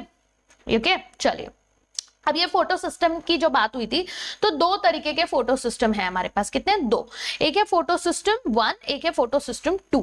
फोटो सिस्टम 1 जो है, यस अब ये दो सिस्टम क्यों है, 1 और 2 नाम क्यों दिया है मैम, ये जो है उस टाइम पे जो पहला जो है पता चल गया हमको, डिस्कवर हुआ, उसको 1 बोल दिया, जो दूसरा डिस्कवर है उसको 2 बोल दिया। Yes so it's like son number 1 son number 2। Yes तो photosystem 1 photosystem number 2। Photosystem 1 में देखा गया कि ये जो है लाइट, इसमें जो क्लोरोफिल ए है वो जो है लाइट एब्सॉर्ब कर रहा है सबसे ज्यादा 700 नैनोमीटर पे। कितने पे, 700 नैनोमीटर पे, ठीक है। तो ये बन जाता है आपका फोटो सिस्टम 1, 700 नैनोमीटर। यहाँ वाला देखो, ये वाला रेड जोन कहाँ गया, कहाँ गया, कहाँ गया, ये देखो 700 पे सबसे ज्यादा दिख रहा है, which is your red zone, ठीक है। ग्राफ साथ साथ में समझोगे तो एकदम क्रिस्टल क्लियर होना ही है, मतलब कोई रोक ही नहीं सकता आपको क्लियर नहीं होने से। फिर आते हैं फोटो सिस्टम 2 के बारे में बात करते हैं। तो ये जो है फोटो सिस्टम 2, बाद में पता चला कि यार एक और एक फोटो सिस्टम है जो इन्वॉल्व है, जो कि 680 नैनोमीटर पे सबसे ज्यादा एब्जॉर्प्शन कर रहा है। यस कितना, 680 नैनोमीटर पे, ठीक है। तो वो है फोटो सिस्टम 2। ओके तो ऐसे दो आपके पास फोटो सिस्टम है, फोटो सिस्टम 1, 2। P700 बोलते हैं इसको, 700 नैनोमीटर पे जो एब्जॉर्ब कर रहा है, और P680 जो 680 नैनोमीटर पे एब्जॉर्ब कर रहा है। क्लियर, यस चलिए। फिर हमारे पास इलेक्ट्रॉन ट्रांसपोर्ट सिस्टम भी होता है। अब ये इलेक्ट्रॉन ट्रांसपोर्ट सिस्टम क्या है, ऑब्वियस सी बात है मैम, इलेक्ट्रॉन को ट्रांसपोर्ट करेगा, है ना, बिल्कुल। अब ये कैसे करता है वो देखते हैं। PS2, let's take for example, आपका जो फोटो सिस्टम 2 था 680 वाला, उसने जो है क्या किया, यस उसमें जो क्लोरोफिल ए है उसने मैक्सिमम एब्जॉर्प्शन किया 680 नैनोमीटर पे, ठीक। तो उसको हम P618 बोलते हैं। ये कौन सा जोन है, ये रेड जोन है, हमने यहाँ पर देख लिया था। ये हमारा जो है 680 मतलब यहीं पर होगा, ये आपका रेड जोन है, बराबर। यस इलेक्ट्रॉन जैसे ही एब्जॉर्ब किया, क्लोरोफिल ए जो है एक्टिवेट हो गया, है ना, यहां पर देखा था ना हमने, क्लोरोफिल ए जो है एक्टिवेट हो गया, और उसने क्या किया, इलेक्ट्रॉन को जंप करवाया, इलेक्ट्रॉन एक्सेप्टर के पास भेजा, और ऐसे ही इलेक्ट्रॉन एक्सेप्टर के बाद जो है इलेक्ट्रॉन्स आपका ट्रांसपोर्ट होता रहता है, जिसको कहते हैं electron transport system. Those are nothing but made up of cytochromes. पहले वाले सिलेबस में तो लोगों को साइटोक्रोम्स याद भी करने पड़ते थे, अब आपको उतना ज्यादा रटना नहीं है साइटोक्रोम, तो गुड फॉर यू गाइस। अब कोई पूछता नहीं है नीट में, तो आपको बस याद रखना है साइटोक्रोम्स, ठीक है। अलग अलग साइटोक्रोम से बने हुए थे ये आपके electron transport system. Okay electrons reaction के टाइम पर यूज नहीं होता, सिर्फ पास होता रहता है। एक इलेक्ट्रॉन इधर से पास हुआ, फिर वो उधर पास किया, फिर इधर पास किया, यूज नहीं होता है वो, ठीक है। Form characteristic flow shape if carriers are placed in sequence of a redox potential scale, downhill and uphill movement देखने मिलता है। अब बहुत सारे बच्चों को ये स्टेटमेंट सिर के ऊपर, टैंजेंट में नहीं, सीधा ऊपर जाता है, यस, बट मैं आप लोग को समझा देती हूँ क्या होता है, ठीक है। ये जो है रेडॉक्स पोटेंशियल स्केल मतलब क्या, कि यहाँ पर ऑब्वियस ही बात है, जो आपका एक होता है कि इलेक्ट्रॉन को एक्सेप्ट कर रहा है और दूसरा है कि इलेक्ट्रॉन को दे रहा है, ठीक, यस, एक है इलेक्ट्रॉन को दे रहा है और एक है इलेक्ट्रॉन को एक्सेप्ट कर रहा है। तो आप यहाँ पे देख सकते हो कि एक जगह ऑक्सीडेशन हो रहा है, एक जगह रिडक्शन हो रहा है, बिल्कुल। तो यहाँ पर ये आपका जो रेडॉक्स रिएक्शन जो हो रहा है, इसका एक पोटेंशियल स्केल होता है, सबका पोटेंशियल एनर्जी, और उस हिसाब से उस लेवल पे अगर आप जो है चीजों को रखते जाओगे तो आप देखोगे कि सपोज ये इलेक्ट्रॉन दे रहा है, ठीक है, तो इसका ये पोटेंशियल एनर्जी का स्केल सपोज हमने बनाया ग्राफ पर कि ये इसका एनर्जी इतना है, लेट्स से ऐसे ग्राफ पे बनाया, फिर हमने देखा कि जिसने लिया ना उसका पोटेंशियल एनर्जी ऊपर था, यस, अपहिल मूवमेंट हुआ। फिर क्या हुआ ना, इसने भी इलेक्ट्रॉन दिया, डाउनहिल मूवमेंट हुआ, इसने किसी और को दिया, इसका पोटेंशियल एनर्जी इधर लाई करता है, फिर इसका पोटेंशियल एनर्जी इधर लाई करता है, और फिर देखा कि इसने जब दिया ना तो वापस से पोटेंशियल एनर्जी ऊपर हो गया, अपहिल वापस से हो गया, यस, फिर से किसी को दिया, इसका जो है ऊपर है। तो ये जब आपने अरेंज करते हो ना, यस, तो ऐसे आपको दो साइकिल्स मिलते हैं, दो आपके जो है बोल सकते हैं आप कैरेक्टरिस्टिक शेप्स मिलते हैं, साइकिल नहीं बोलूंगी, कैरेक्टरिस्टिक शेप मिलते हैं जब आप इसका जो है फ्लो शेप बनाते हो, यस, और उसमें कैरियर्स को प्लेस करते हो in sequence with their redox potential scale. तो डाउनहिल और अपहिल दोनों, अपहिल नीचे ऊपर जा रहा है, नीचे आ रहा है, डाउनहिल मूवमेंट दोनों ही देखने मिलता है। क्या अब आपको ये लाइन समझ में आई है? यस, मैं गारंटी के साथ बोल सकती हूँ, मैं भी जब स्टूडेंट थी ना तो ये चीज मुझे बिल्कुल समझ में नहीं आई थी। इनफैक्ट मैंने तो ये लाइन पे कभी गौर ही नहीं किया कि ऐसा भी कोई लाइन है एनसीईआरटी में ठीक है, but I hope now, yes, मेरी जो हालत थी वो तुम लोग की नहीं होगी। I hope now you are absolutely clear with this line, yes. चलो फिर बात करते हैं नॉन साइक्लिक फोटोफॉस्फोराइलेशन की और हमारा साइक्लिक फोटोफॉस्फोराइलेशन। ऐसे दो तरीके का फॉस्फोराइलेशन प्रोसेस होता है, ठीक है, एक नॉन साइक्लिक होता है और एक साइक्लिक फोटोफॉस्फोराइलेशन होता है। तो नॉन साइक्लिक साइक्लिक क्यों बोलते हैं वो हम बाद में देखेंगे, पहले समझो कि उसको फॉस्फोराइलेशन क्यों बोलते हैं। फॉस्फोराइलेशन इसीलिए बोलते हैं जब जब आप फॉस्फेट ऐड करोगे, जब जब आप फॉस्फेट ऐड करोगे फॉस्फोराइलेशन होगा। जैसे जब जब एडीपी यूज करते हो आप, एडीपी, और उसमें फॉस्फेट ऐड करते हो तब जाके एटीपी बनता है। यानी फॉस्फोराइलेशन बोल रहा है मतलब कि यहाँ पर हम बता रहे हैं कि एटीपी बन रही है, यस, एटीपी बन रही है, ठीक है। तो पहला प्रोसेस देखते हैं। एक हमने साइकिल नोटिस किया जिसमें क्या हुआ कि हमने देखा कि दो फोटो सिस्टम यूज हो रहा है, एक 680 यानी फोटो सिस्टम 2 और एक 700 यानी फोटो सिस्टम 1। अब आप बोलोगे सबसे पहले 680 के पास आता है ये तो, लेकिन 2 है ना, अरे 1 और 2 उसकी डिस्कवरी पे बताया गया है, नाम दिया है, कंफ्यूज नहीं होना। यहाँ पर ये जो हमारा जो है LHC है, यस, लाइट हार्वेस्टिंग आपका जो पूरा कॉम्प्लेक्स है उसमें ये हमारा 680 है, यानी कि आपका 680 नैनोमीटर वाला लाइट एब्जॉर्ब हो रहा है, यानी फोटो सिस्टम 2 है, यस, फोटो सिस्टम 2 है। ये लाइट को एब्जॉर्ब किया, ये एक्टिवेट हो गया, यस, एक्टिवेट होके इसने इलेक्ट्रॉन को फेंका ऊपर, यस, आप जो सबसे बाहर ऑर्बिट वाला इलेक्ट्रॉन होगा वो एक्साइट होके ऊपर फेंक जाएगा, यस। तो ये अपहिल मूवमेंट हुआ, इसका पोटेंशियल, यहाँ पे एक इलेक्ट्रॉन एक्सेप्टर ने उसको पकड़ा, फिर उसको फेंका किसके पास, इलेक्ट्रॉन ट्रांसपोर्ट सिस्टम के पास फेंका। अब ये जब इलेक्ट्रॉन ट्रांसपोर्ट जाए यानी साइटोक्रोम से होते हुए जब ये गुजर रहा था तो डाउनहिल प्रोसेस हो रहा था, और उसी टाइम पर इसने क्या किया, फॉस्फोराइलेशन किया, एडीपी को फॉस्फेट देके बना दिया एटीपी, यानी देखो एटीपी बन गया हमारा, ठीक है। फिर अब यहां पर भी इसके पास इलेक्ट्रॉन आ गया, ठीक है, इसके पास इलेक्ट्रॉन आ गया, ये लाइट ने इधर भी लाइट इसने एब्जॉर्ब किया P700 वाले वेवलेंथ पे, यानी फोटो सिस्टम 1 वाले वेवलेंथ पे। इलेक्ट्रॉन जो है एक्साइट होके ऊपर चला गया, फिर से अपहिल करके इलेक्ट्रॉन एक्सेप्टर के पास चला गया। अब यहाँ पर ये जो इलेक्ट्रॉन एक्सेप्टर है ये साइटोक्रोम को नहीं देता, ये क्या करता है, ये दे देता है आपके NADP+ को, यस, उसको वो इलेक्ट्रॉन देके आपका कंप्लीट कर देता है NADP+ H, ये बना देता है NADPH, यानी हमारा NADPH भी बना, ATP भी बना। देखो यही करना था ना हमको, ये स्लाइड रिएक्शन में यही तो काम था, ATP बनाना था और NADP बनाना था। लाइट रिएक्शन है तो लाइट भी यूज हो रहा है, ये भी बन रहा है, जो फर्दर किस में यूज होगा, डार्क रिएक्शन में यूज होगा। क्या ये सबको समझ में आया? यस। अब एक चीज है जो हमको परेशान कर रही है ये रिएक्शन में, देखो इसको इलेक्ट्रॉन मिल भी रहा है तो ये इलेक्ट्रॉन दे भी रहा है, यानी ये स्टेबल है, इसको कोई झंझट मारी नहीं है। यस, ये भी NADPH बन गया है, स्टेबल है। बट प्रॉब्लम ये है कि भाई ये जो है ना LHC, उसको इलेक्ट्रॉन नहीं मिला। यस, इसको जो है इलेक्ट्रॉन नहीं मिला अभी तक। क्यों? क्योंकि इसने एक इलेक्ट्रॉन दे दिया लेकिन अभी तक इसको मिला नहीं ना वापस। इसने इलेक्ट्रॉन दे दिया है बट उसको खुद को तो इलेक्ट्रॉन चाहिए। यस, तो उसके लिए क्या होता है, आपका पानी का स्प्लिट होता है। आपका पानी 2 इलेक्ट्रॉन 2 प्रोटॉन और एक आपका ऑक्सीजन, इस तरीके का नेसेंट ऑक्सीजन में रिलीज हो जाता है। ठीक है, तो 2 इलेक्ट्रॉन और 2 प्रोटॉन्स में से ये 2 इलेक्ट्रॉन जाता है LHC के पास और सीधा रिएक्ट करता है। ठीक, ये 2 इलेक्ट्रॉन इसको दे देता है, जिसके वजह से इसका जो इलेक्ट्रॉन का जो रिक्वायरमेंट था वो पूरा हो जाता है। समझ में आया? इसका बेसिकली ये फोटो ये जो स्प्लिटिंग हो रही है, ये लाइट पानी की जो स्प्लिटिंग हो रही है वो क्यों हो रही है, इसके इलेक्ट्रॉन के रिक्वायरमेंट को मीट करने के लिए।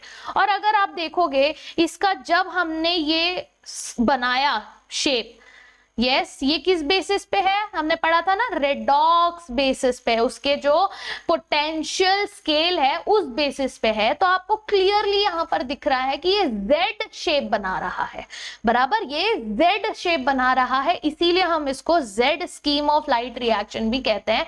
व्हाई? बिकॉज जब हमने इसको प्लेस किया अलग अलग चीजों को तो हमने देखा कि ये साइक्लिक नहीं है, नॉन साइक्लिक है, इसीलिए हम इसको नॉन साइक्लिक फोटोफॉस्फोराइलेशन भी कहते हैं और Z scheme of light reaction भी कहते हैं। Is it easy everyone? क्या सबको ये समझ में आया? ठीक, यहां पर हमको क्या क्या मिला, क्या क्या हुआ, फोटो वाटर स्प्लिटिंग हुआ, yes, is associated with photo system 2, ये भी याद रखना, फोटो सिस्टम 2 के साथ ही एसोसिएटेड है। फोटो सिस्टम 1 को जरूरत नहीं है, फोटो सिस्टम 1 को बराबर इलेक्ट्रॉन मिल रहा है। Inner side of the thylakoid membrane में ये आपका हो रहा है, तो ये कहां हो रहा है, inner side of the thylakoid membrane में।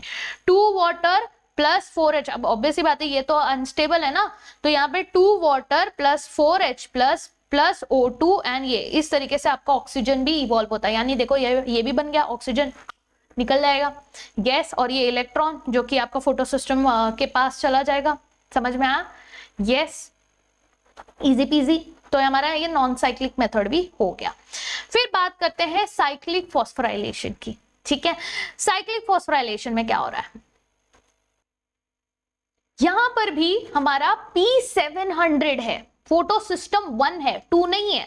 यहां पर हमारा फोटो सिस्टम 1 है, यस, जो कि 700 देख के हम समझ गए, इसने भी लाइट को एब्जॉर्ब किया, एक्साइट होके इलेक्ट्रॉन को फेंक दिया, इलेक्ट्रॉन को पकड़ा हमारे इलेक्ट्रॉन एक्सेप्टर ने, फिर डाउनहिल प्रोसेस हो गया, इलेक्ट्रॉन ट्रांसपोर्ट चेन सिस्टम से होते हुए यानी साइटोक्रोम से होते हुए इसने फॉस्फोराइलेशन किया, ATP बनाया, और उस इलेक्ट्रॉन को कहीं और देने के बजाय इसने वापस से जो है आपके PS1 को लौटा दिया। यस, तो इसके वजह से अब ये जिधर से निकला था वापस इधर ही आ गया, D शेप बन गया। तो इसीलिए हम इसको क्या कहते हैं कि साइक्लिक प्रोसेस है। क्यों? क्योंकि जहां से शुरू किया था वापस से वो वहीं पर आ गया। ठीक है, अब यहाँ पर जो ऑब्जर्वेशन करने वाली चीजें हैं वो क्या है कि भाई फोटोलाइसिस इधर करने की जरूरत ही नहीं पड़ी। हमने फोटोलाइसिस किया ही इसलिए था ताकि वो इलेक्ट्रॉन जो है मीटअप कर सके। Yes, only ATP is formed, यहाँ पे NADPH नहीं बना, PS1 इज इन्वॉल्व, बट ये PS2 भी ये काम कर सकता है, मतलब कि PS2 भी 680 नैनोमीटर पे भी ये एब्जॉर्ब कर सकता है। ठीक है, बट यहाँ पे PS1 हम लिखते हैं। ठीक है, बट आपके NCERT ने आपको कंफ्यूज करने के लिए लिख दिया है कि बट, अरे बुट क्यों लिखा है मैंने, बट लिखना चाहिए यहाँ पे। Yes, but, yes, but can absorb 680 nanometre 2। ठीक है, इसका लोकेशन क्या है, स्ट्रोमल लैमिले में हो रहा है। ये किधर हो रहा था, थाइलाकोइड मेम्ब्रेन में हो रहा था। ये किधर हो रहा है, स्ट्रोमल लैमिले में हो रहा है। याद रखो क्वेश्चन है ये, PYQ है। Stromal lamellae has both photosystem 1 and 2, दोनों है स्ट्रोमल लैमिले के पास। यस, तो स्ट्रोमल लैमिले में ये क्यों नहीं हुआ, ये क्यों नहीं हुआ स्ट्रोमल लैमिले में, यस, जबकि उसके पास दोनों है? क्योंकि उसके पास NADP रिडक्टेस नहीं था, और यहां पर ये NADP प्लस को NADPH बनाने के लिए, ये रिडक्शन रिएक्शन करने के लिए NADP रिडक्टेस एंजाइम यूज होता है, इसीलिए ये नॉन साइक्लिक फॉस्फोराइलेशन नहीं हो सकता। समझ में आया? तो इवन दो ये 680 नैनोमीटर एब्जॉर्ब कर भी सकता है, तो भी वो साइकिल कंप्लीट नहीं कर पाएगा। क्यों? क्योंकि उसके पास NADP रिडक्टेस नहीं है। तो ये आपका बहुत अब क्लियर हो गया होगा ये स्टेटमेंट। यस, एकदम ना मस्त, एकदम क्रिस्टल क्लियर हो गया कि नहीं? यस, मुझे फीलिंग आ रही है कि आप लोग को ये सारी चीजें समझ में आ गई हैं एकदम अच्छे से।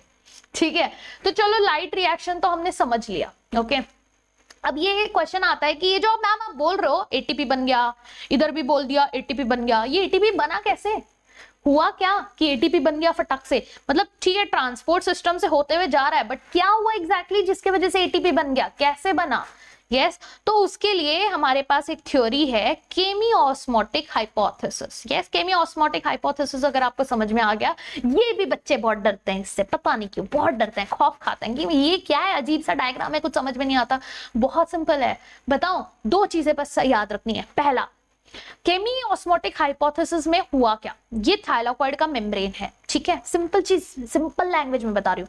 थाइलाकोइड के मेम्ब्रेन पे हमको जो है ATP बनाना है, बाहर स्ट्रोमा में ATP बनाना है। ठीक है, स्ट्रोमा में ATP बनाने के लिए हमारे पास एक एंजाइम है जो है ATP सिंथेस, जो कि ATP का सिंथेसिस करता है। ओके, और यहां पर आप देख सकते हो मेम्ब्रेन पर F0 और CF1 पार्टिकल प्रेजेंट होता है। ठीक है, ये आपका इंटर मेम्ब्रेन होता है, यानी मेम्ब्रेन के बीच में प्रेजेंट होता है, उसी से अटैच होता है आपका CF1 पार्टिकल, और इसी के पास होता है ATP सिंथेस एंजाइम। ठीक, तो ATP सिंथेस है, ठीक है, ATP बनाना है, ठीक है, बट होता क्या है पता है, ये ATP सिंथेस को एक्टिवेट करने के लिए, यस, एक्टिवेट करने के लिए इधर से इधर प्रोटॉन को डालना पड़ता है। अब इधर से इधर प्रोटॉन को कैसे डालोगे, यानी कि आपको फैसिलिटेटेड डिफ्यूजन करना है, क्योंकि ये इससे होते हुए जा रहा है ना, तो ये फैसिलिटेटेड डिफ्यूजन है। ये फैसिलिटेटेड डिफ्यूजन आपको करना है। अब ये कैसे होगा?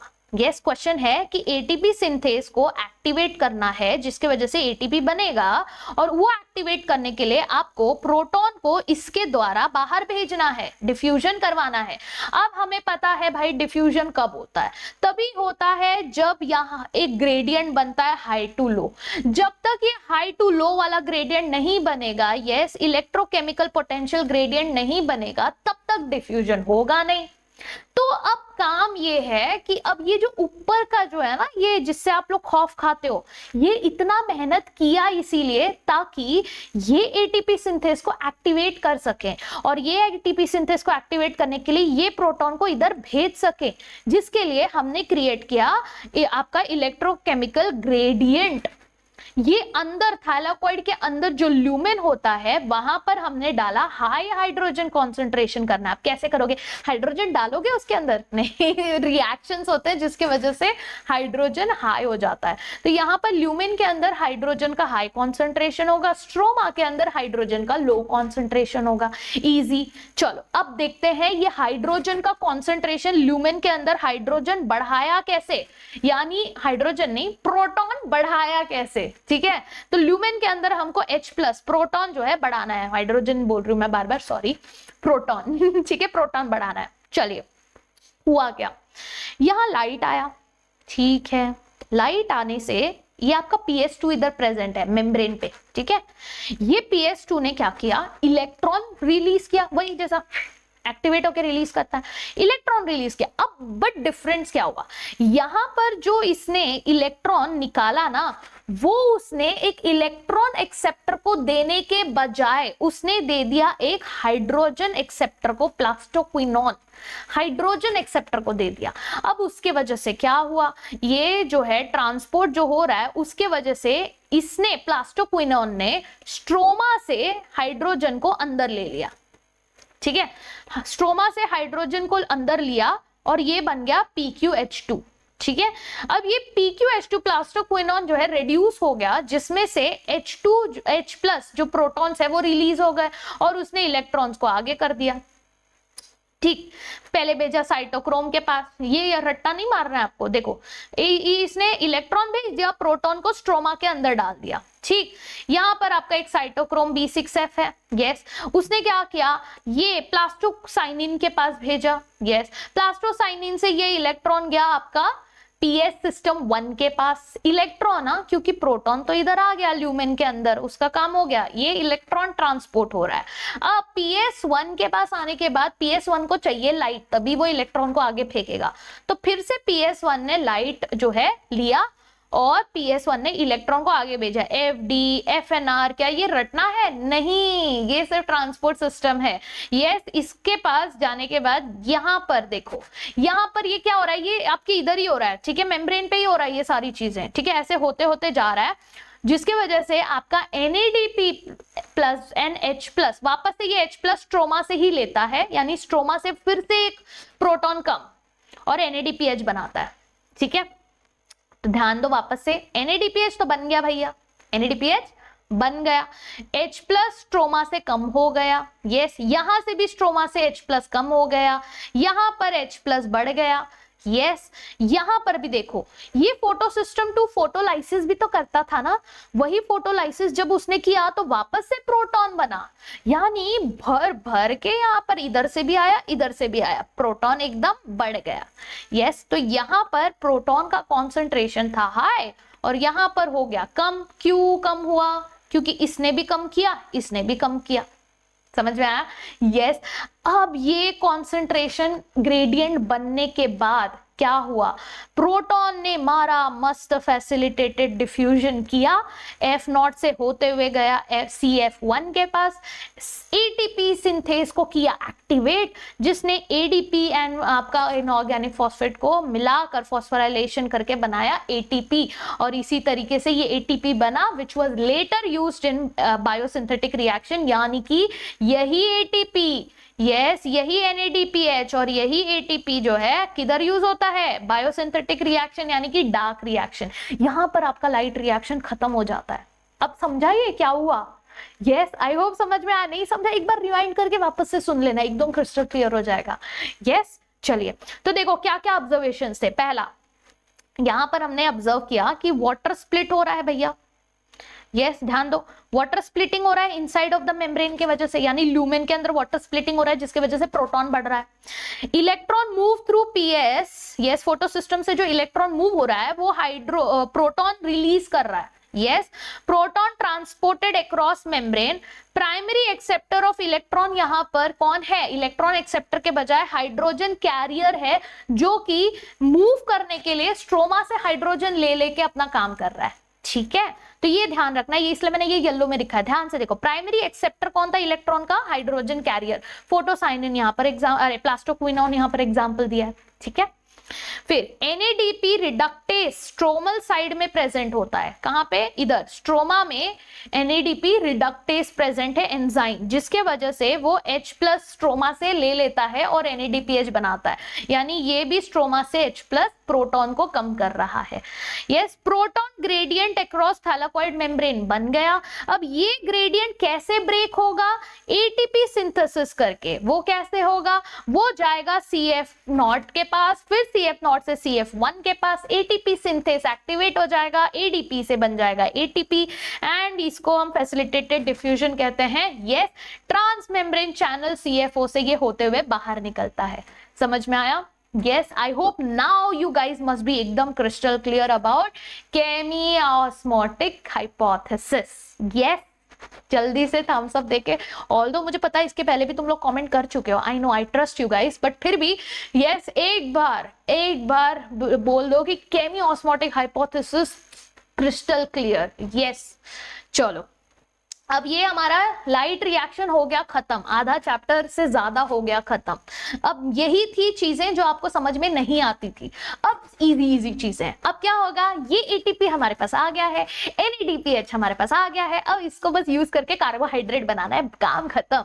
Yes, product of light reaction हमने यूज किया, अरे मेन क्योंकि वही था ना, हमने एनर्जी थोड़ी बनाना था, ATP NADPH थोड़ी बनाना था, हमने तो मेन तो खाना बनाना था। यस, बट एनर्जी चाहिए ना उसके लिए, तो हमने क्या किया, प्रोडक्ट्स ऑफ लाइट रिएक्शन लिया। प्रोडक्ट ऑफ लाइट रिएक्शन कौन था, ATP और NADPH, प्लस ऑक्सीजन भी तो रिलीज हो रहा है, बट ऑक्सीजन निकल जाता है, उड़ जाता है। सिर्फ ATP NADPH हम यूज करते हैं खाना बनाने के लिए, सिंथेसिस ऑफ फूड करने के लिए, स्टार्च बनाने के लिए। यस, क्या तो इसीलिए हम इसको कहते हैं बायोसिंथेटिक प्रोसेस। यस, और ये बायोसिंथेटिक प्रोसेस जो है इमीडिएटली स्टार्ट हो जाता है जैसे ही लाइट अनअवेलेबल हो जाती है। यानी कि देखो कैसा होता है, लाइट आई, यस आप मैम बोलोगे आपने तो बोला था डार्क रिएक्शन जो है डार्क में नहीं होता, जरूरी नहीं है, डार्क में हो भी सकता है बट जरूरी भी नहीं है। होता क्या है, लाइट आ रही है, ठीक है, लाइट आ रही है तो क्या किया, हमारे जो क्लोरोफिल है उसने लाइट भी लिया, ऑक्सीजन भी लिया, सारी चीजें ली। तो जैसे ही सारी चीजें, मतलब बेसिकली आप किचन में खड़े हो, आज मेरा मन है खाना बनाने का, मैं मस्त खाना बनाने वाला हूँ, और उस चक्कर में आपने पहले क्या किया, आपने जो है जाके सारी खाने के सारी चीजें पहले लिस्ट पढ़ी यूट्यूब पर, हाँ ये इंग्रेडिएंट चाहिए, और फिर हमने जो है सारे इंग्रेडिएंट जमा कर लिए। तो पहले आप इंग्रेडिएंट जमा कर लेते हो, क्या आप वेट करोगे, नहीं यार मैं बाद में, मतलब भूख अभी लगी है लेकिन बाद में बनाऊंगा, ऐसा करते हो, नहीं ना। जैसे इंग्रेडिएंट जमा हो जाता है क्या, फटाफट फटाफट काम चालू हो जाता है, हमारा काम करना चालू हो जाता है, खाना बनाना चालू हो जाता है। वैसे ही इधर भी हो रहा है, जैसे ही सारी चीजें आ गई वैसे ही इमीडिएटली काम करना चालू हो जाता है। ठीक, चलो, तो इसलिए हम इसको डार्क रिएक्शन कहते हैं। क्यों, बाय डिफॉल्ट नाम है, उसको लाइट की जरूरत नहीं है, but it is dependent on light reaction के प्रोडक्ट्स। ठीक है, तो ये क्या कर रहा है, कार्बन डाइऑक्साइड और पानी को ले रहा है और ये कार्बोहाइड्रेट बना रहा है, ठीक है ना, CH2ON, यही है ना फॉर्मूला, CnH2ON है कि नहीं, यही फॉर्मूला है ना। तो आपका CH2O whole bracket N carbohydrates बना रहा है। अब क्वेश्चन ये आता है कि क्या ये रिएक्शन करते समय, यस ये रिएक्शन करते समय फटाक से कार्बोहाइड्रेट्स जब फिक्स होता है, यस सॉरी कार्बन डाइऑक्साइड को जब फिक्स करते हैं हम लोग कार्बोहाइड्रेट बनाने के लिए, तो ये कार्बन डाइऑक्साइड का फर्स्ट प्रोडक्ट कौन सा होता है जब वो फिक्स करता है, यानी what was the first product when carbon dioxide was fix. ये क्वेश्चन सबके दिमाग में आया कि यार ये कैसे कर रहा है, प्रोसेस क्या है। उसमें हमको मिला 2 साइकिल्स। पहले आए हमारे चाचा जी Melvin Calvin, yes Melvin Calvin ji आए, इन्होंने बोला, यस इन्होंने रेडियो एक्टिव 14 कार्बन यूज किया। ठीक है, इन्होंने किस पे यूज किया, ये एल्गल फोटोसिंथेसिस पढ़ रहे थे, यानी एल्गे को पढ़ रहे थे, फोटोसिंथेसिस कैसे कर रहा है उसमें इन्होंने ये कार्बन यूज किया। कौन सा, रेडियो एक्टिव 14 कार्बन यूज किया। ठीक है, और उससे उनको पता चला कि जो पहला स्टेबल प्रोडक्ट बन रहा था ना, वो था 3 कार्बन का प्रोडक्ट, जो कि एक ऑर्गेनिक एसिड था PGA। What is PGA, yes PGA आपका ये एसिड बना, यस आपका फॉस्फोग्लिसरिक एसिड बना। ठीक है, और ये जो फॉस्फोग्लिसरिक एसिड जो था PGA, ये पहला स्टेबल प्रोडक्ट था जो कि 3 कार्बन का था, इसीलिए हम इसको C3 साइकिल भी कहते हैं। ओके, और यहां पर पता है क्या हुआ, यहां पर जो एंजाइम यूज हो रहा था ना, वो था आपका RUBP। यस मतलब जो पहला हमने क्या सोचा, सुनो यहाँ पे अनएक्सपेक्टेड लिखा है, अब क्यों लिखा है मैं बताती हूँ। यहाँ पे ना RUBP था, मतलब पहले RUBP को भूल जाओ, ठीक है, अब हम दिमाग लगाते हैं। अच्छा पहला कार्बन जो था वो, अच्छा पहला स्टेबल प्रोडक्ट जो था वो 3 कार्बन का था, और एक कार्बन डाइऑक्साइड यूज कर रहे हैं, यानी कि हमको 2 और कार्बन का कोई तो चाहिए जो कि ये 3 कार्बन बना सके। ये लॉजिक लगाया हमने। ठीक है, समझो क्या लॉजिक लगाया, हमने बोला कि यार सुनो, एक कार्बन हमारे पास ऑलरेडी है, कार्बन डाइऑक्साइड ले रहे हैं, ठीक है, हमको बनाना है मतलब हमको क्या बनाना है, यहाँ पर जो पहला रेडियो एक्टिव मेथड करने के बाद पहला जो हमको मिला स्टेबल कंपाउंड वो 3 कार्बन का था, तो आइडियली 2 कार्बन का कुछ तो होना चाहिए जो इसको फिक्स कर रहा है कार्बन डाइऑक्साइड को। ठीक है, बट अनएक्सपेक्टेडली हमको पता चला कि कार्बन डाइऑक्साइड का जो एक्सेप्टर था, यस वो था RUBP, जो 1 नहीं 2 नहीं 3 नहीं, 5 कार्बन का कीटोस शुगर था, 5 कार्बन। अब बोलोगे 5 कार्बन प्लस एक और एक कार्बन, 6 कार्बन हो जाता है। बिल्कुल 6 कार्बन ही बनता है जो स्प्लिट होकर, यस, बट ये जो 6 कार्बन वाला प्रोडक्ट बनता है बहुत अनस्टेबल होता है, तो ये स्प्लिट होकर 3 कार्बन वाला 2 पीजीए बनाता है, 2 मॉलिक्यूल ऑफ 3 कार्बन वाला पीजीए बनाता है। समझ में आया? Yes. So what is RuBP? It is ribulose 1,5 bisphosphate, keto sugar है 5 कार्बन का। ओके, साइकिल देखते हैं, आ जाओ, ध्यान दो साइकिल पे। तो साइकिल का पहला स्टेप कार्बोक्सिलेशन। आरयूबीपी आया, एटमॉस्फेयर से ऑक्सीजन लिया, ठीक है, जिससे कार्बोक्सिलेशन हुआ। कार्बोक्सिलेशन करने के लिए जो एंजाइम यूज हुआ वो था रुबिस्को। अरे ये तो सुना सुना नाम लग रहा है, कहाँ सुना है जल्दी बताओ कमेंट्स में, कहाँ सुना है रुबिस्को? यस, ये रुबिस्को यूज होता है, ठीक है। रुबिस्को एंजाइम यूज करके कार्बोक्सिलेशन किया और हमने बनाया 3-फॉस्फोग्लिसरेट। यस, 3-फॉस्फोग्लिसरिक एसिड यानी कि 3-PGA हमने बनाया, which was the first stable product, इसीलिए इसका नाम C3 साइकिल है। 3 कार्बन का 2 मॉलिक्यूल बनाया हमने, ठीक। यस, अब इसमें क्या हुआ, इसके बाद ये 3-PGA का सेकेंड स्टेप हुआ फॉस्फोराइलेशन, मतलब इसमें क्या हुआ, रिडक्शन हुआ। इसका क्या हुआ, रिडक्शन। और ये रिडक्शन करने के लिए एटीपी का यूज हुआ। किसका यूज हुआ? एटीपी का यूज हुआ।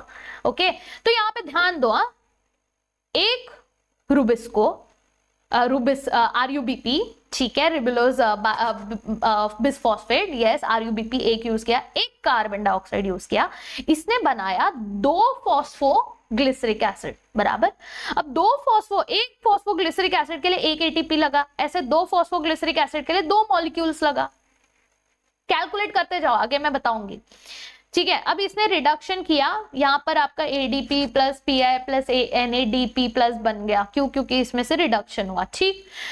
अब ये रिडक्शन होने के बाद ये बना ट्रायोस फॉस्फेट। क्या बना? Triose phosphate. और फिर ये फर्दर ट्रायोस फॉस्फेट जाके बनाता है आपका सुक्रोज एंड स्टार्च। अब जैसे यहां पर एक कार्बन डाइऑक्साइड आ रहा था और ग्लूकोज में 6 कार्बन होते हैं, तो एक कार्बन डाइऑक्साइड फिक्स करने के लिए ये एक साइकिल होगा।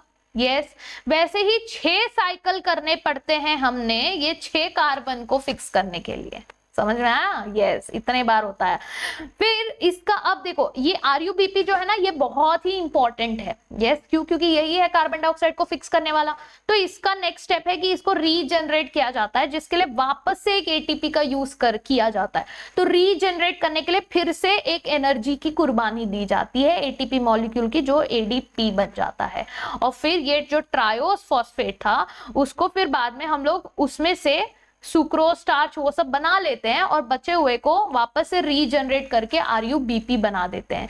ये है आपका C3 साइकिल, ठीक है।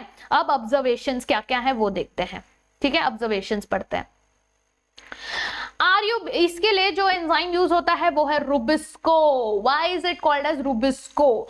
क्योंकि ये कार्बोक्सिलेशन भी करता है, ऑक्सीजनेशन भी करता है। यानी आरयूबीपी जो है, रुबिस्को जो है, वो ऑक्सीजन के साथ भी बाइंड कर सकता है, कार्बन डाइऑक्साइड के साथ भी बाइंड कर सकता है। आप बोलोगे कितना कंफ्यूजन है, किसको प्रेफरेंस देता है, ये हम आगे पढ़ेंगे, ठीक है। यस, तो stay till the end of the session, क्योंकि उस क्वेश्चन का आंसर है बहुत इंपॉर्टेंट और उसका क्वेश्चन पूछा जाता है एग्जाम में। तो एकदम वीडियो को एंड तक देखना। एंड में मैं आप लोग को बताऊंगी कि ये जो है कार्बन डाइऑक्साइड के साथ बाइंड करेगा या ऑक्सीजन के साथ। अगर आपको पता है तो कमेंट्स में आंसर कर दीजिए। Yes, okay. इसमें क्या हो रहा है, 2 molecule of NADPH and ATP एक कार्बन डाइऑक्साइड को फिक्स कर रहा है, ठीक है, क्योंकि यहां पर 2 बन रहा है ना, 2 PGA बन रहा था, तो ऑब्वियसली बात है 2 ATP और 2 NADP जो है यूज होगा। यानी कि आपने 2 molecule of NADP and ATP को यूज किया एक कार्बन डाइऑक्साइड को फिक्स करने के लिए, ठीक है। एक ग्लूकोज मॉलिक्यूल बनाने के लिए आपको 6 टर्न लेने पड़े साइकिल्स के, क्योंकि एक साइकिल में तो एक ही कार्बन डाइऑक्साइड फिक्स हो रहा है, तो ऐसे आपको 6 साइकिल लेने पड़े तब जाके एक ग्लूकोज बना। ईच केल्विन साइकिल में 3 ATP यूज हुआ, 2 NADPH यूज हुआ और यस, हाँ मतलब ये, अब बोलोगे कहां पे 3 ATP कैसे मैम? तो ये एक ATP, तो 2 ATP इधर यूज हुआ, एक ATP इधर यूज हुआ। रीजनरेशन प्रोसेस में। इसीलिए आपके 3 एटीपी यहाँ पे यूज होते हैं और यहाँ पर 2 NADPH यूज होता है। ठीक, यस, ध्यान दो। अब कैलकुलेशन क्वेश्चन जो पूछा जाता है, how many ATP NADP required for 1 glucose molecule, कितना एटीपी कितना NADP यूज हुआ। तो देखो 6 कार्बन डाइऑक्साइड आप लोगे, क्यों? क्योंकि एक कार्बन डाइऑक्साइड से तो एक ही कार्बन मिलेगा, अपने को कितना चाहिए? 6 कार्बन चाहिए ना ग्लूकोज बनाने के लिए। तो आप पहले 6 कार्बन डाइऑक्साइड लोगे, फिर उसके लिए आपको 18 एटीपी लगेगा। क्यों 18? आपने पहले बोला 3 एटीपी, तो 3 एटीपी यूज हो रहा है एक साइकिल के लिए, तो 6 साइकिल के लिए कितना लगेगा? 18। Simple multiplication. सिमिलरली NADPH कितना लगेगा? एक साइकिल में आपको जो है 2 NADPH यूज हो रहे हैं, तो 6 साइकिल में आपको 12 NADPH यूज होंगे। इसी तरीके से क्वेश्चन को फ्रेम करके उल्टा पुल्टा करके आपको पूछा जा सकता है। बट आई होप अब आपको क्रिस्टल क्लियर हो गया, आप कोई भी क्वेश्चन सॉल्व कर सकते हो, है ना। यस, कल को अगर आपको पूछ लिया कि यार ग्लूकोज नहीं, यस कोई और कंपाउंड बनाना है जिसके अंदर लेट्स से आपका कुछ बोलते हैं शुगर, कोई और शुगर ले लेते हैं, यस, और उसका जो है नंबर कुछ और है, N नंबर, तो आपने क्या करना है? आपने सिंपल N नंबर है तो N number of carbon dioxide use होगा, N इंटू 3 आपका 3N, basically 3N ATP use होगा। तो सिंपल फॉर्मूला टू रिमेंबर क्या होगा? अच्छा, C3 साइकिल हो रहा है, केल्विन साइकिल हो रहा है, लेट्स से आपको N कार्बन का कोई तो प्रोडक्ट बनाना है, तो N कार्बन का प्रोडक्ट बनाने के लिए आप N कार्बन डाइऑक्साइड यूज करोगे, यस, 3N आप ATP यूज करोगे और 2N आप NADPH यूज करोगे। बस यही फॉर्मूला याद रखना है, बस बाकी क्या हो गया, सारे क्वेश्चन सॉल्व, सारे MCQ सॉल्व, सारे PYQ सॉल्व। इसी से तो डरते थे तुम लोग, सॉर्टेड है कि नहीं? यस, चलो तो ये हमारा क्लियर हो गया। अच्छा, एक चीज, C3 प्लांट्स लूज करता है बहुत ज्यादा पानी, क्यों? क्योंकि बार बार अपना स्टोमेटा ओपन कर लेगा, बोलेगा अच्छा कार्बन डाइऑक्साइड चाहिए, अरे एक और एक बार कार्बन डाइऑक्साइड चाहिए, अरे एक और एक बार कार्बन डाइऑक्साइड चाहिए। अब ऐसे बार बार स्टोमेटा ओपन करके कार्बन डाइऑक्साइड लेता रहेगा, जिसकी वजह से साइड बाय साइड पानी भी तो लूज हो रहा है, तो ये करता है बहुत ज्यादा ट्रांसपीरेशन, पानी बहुत लूज होता है और इसमें बहुत सारी फालतू चीजें भी बनती है जिसके बारे में हम लास्ट में पढ़ेंगे, वो क्या है, ठीक है। यस, इसीलिए जो ट्रॉपिकल प्लांट्स होते हैं ना, यानी जो प्लांट्स बहुत ज्यादा गर्म एनवायरनमेंट में रहते हैं, वो अफोर्ड ही नहीं कर सकते C3 साइकिल करने का। वो बोलेंगे यार मतलब ये तो बार बार अपना जो है खोल दे रहा है स्टोमेटा, अब ये बार बार स्टोमेटा खोल दे रहा है तो मेरा तो पानी उड़ जाएगा, पानी तो बचेगा ही नहीं, वैसे ही पानी नहीं है हमारे पास। तो वैसे प्लांट्स क्या करते हैं, एक स्पेशल पाथवे यूज करते हैं जो हमको बताया था हैच एंड स्लैक ने, तो इसलिए इसका नाम है Hatch and Slack pathway which is also called as C4 cycle. अब एक चीज तो आपका क्लियर है कि मैम एक चीज तो हमको पता है, C3 साइकिल में सबसे फर्स्ट स्टेबल कंपाउंड जो था वो 3 कार्बन का था, तो क्या C4 साइकिल में जो फर्स्ट स्टेबल कंपाउंड है 4 कार्बन का होगा? बिल्कुल हाँ, यस। सो ये है आपका हैच एंड स्लैक पाथवे। अब इसको समझते हैं, ठीक है। तो देखो फर्क क्या है, पहले प्रॉब्लम समझो फिर सॉल्यूशन समझ में आ जाएगा। प्रॉब्लम क्या था कि ये जो प्लांट्स है ट्रॉपिकल रीजन में रहते हैं, गजब गर्मी होती है जिसके वजह से ये बार बार अपना स्टोमेटा खोल नहीं सकते, इनको स्टोमेटा को बंद रखना है कि बहुत ज्यादा हम ट्रांसपिरेशन नहीं कर सकते, वाटर लॉस नहीं कर सकते, हमको बचाना है पानी। इसीलिए उनका जो लीफ होता है उसके पास एक स्पेशल एनाटॉमी होती है जिसको कहते हैं क्रैंस एनाटॉमी। यस, हमने पढ़ा था कि हमारे जो मीजोफिल सेल्स होते हैं उनके पास क्लोरोफिल होता है, वहीं क्लोरोप्लास्ट होता है, वहीं पर इनका सारा रिएक्शन होता है, ठीक है। तो ये जो स्पेशल एनाटॉमी है ना, इन्होंने क्या किया, पानी को बचाने के लिए यस ये C4 साइकिल करने लगे, जिसमें इन्होंने बनाया bundle sheath cells. Now what is bundle sheet cells? Bundle sheet cells are nothing but several large, yes, several layers, ढेर सारे लेयर्स होते हैं लार्ज सेल्स के अराउंड द वैस्कुलर बंडल। तो आपको जो वैस्कुलर बंडल है उसके अगल बगल ढेर सारे लार्ज बड़े सेल्स होते हैं जिसको कहते हैं बंडल शीट सेल्स, लेयर्स होते हैं। अब ये जो बंडल शीट सेल्स हैं, यस, इसकी वजह से क्या हुआ, यहां पर बेसिकली क्या है, मोर क्लोरोप्लास्ट, इनके पास भी क्लोरोप्लास्ट है, ठीक है, तो ज्यादा क्लोरोप्लास्ट इंक्रीज है, थिक वॉल्स हैं, इनके मोटे वॉल्स हैं जिसकी वजह से गैस एक्सचेंज रुकता है, यानी ये फटाक से आपका वाटर वेपर को रिलीज नहीं करते, डिफ्यूजन फटाक से नहीं करते जिसकी वजह से पानी बचता है। And no intercellular spaces, example है मेज एंड सोरगम, ठीक है, C4 प्लांट के एग्जांपल।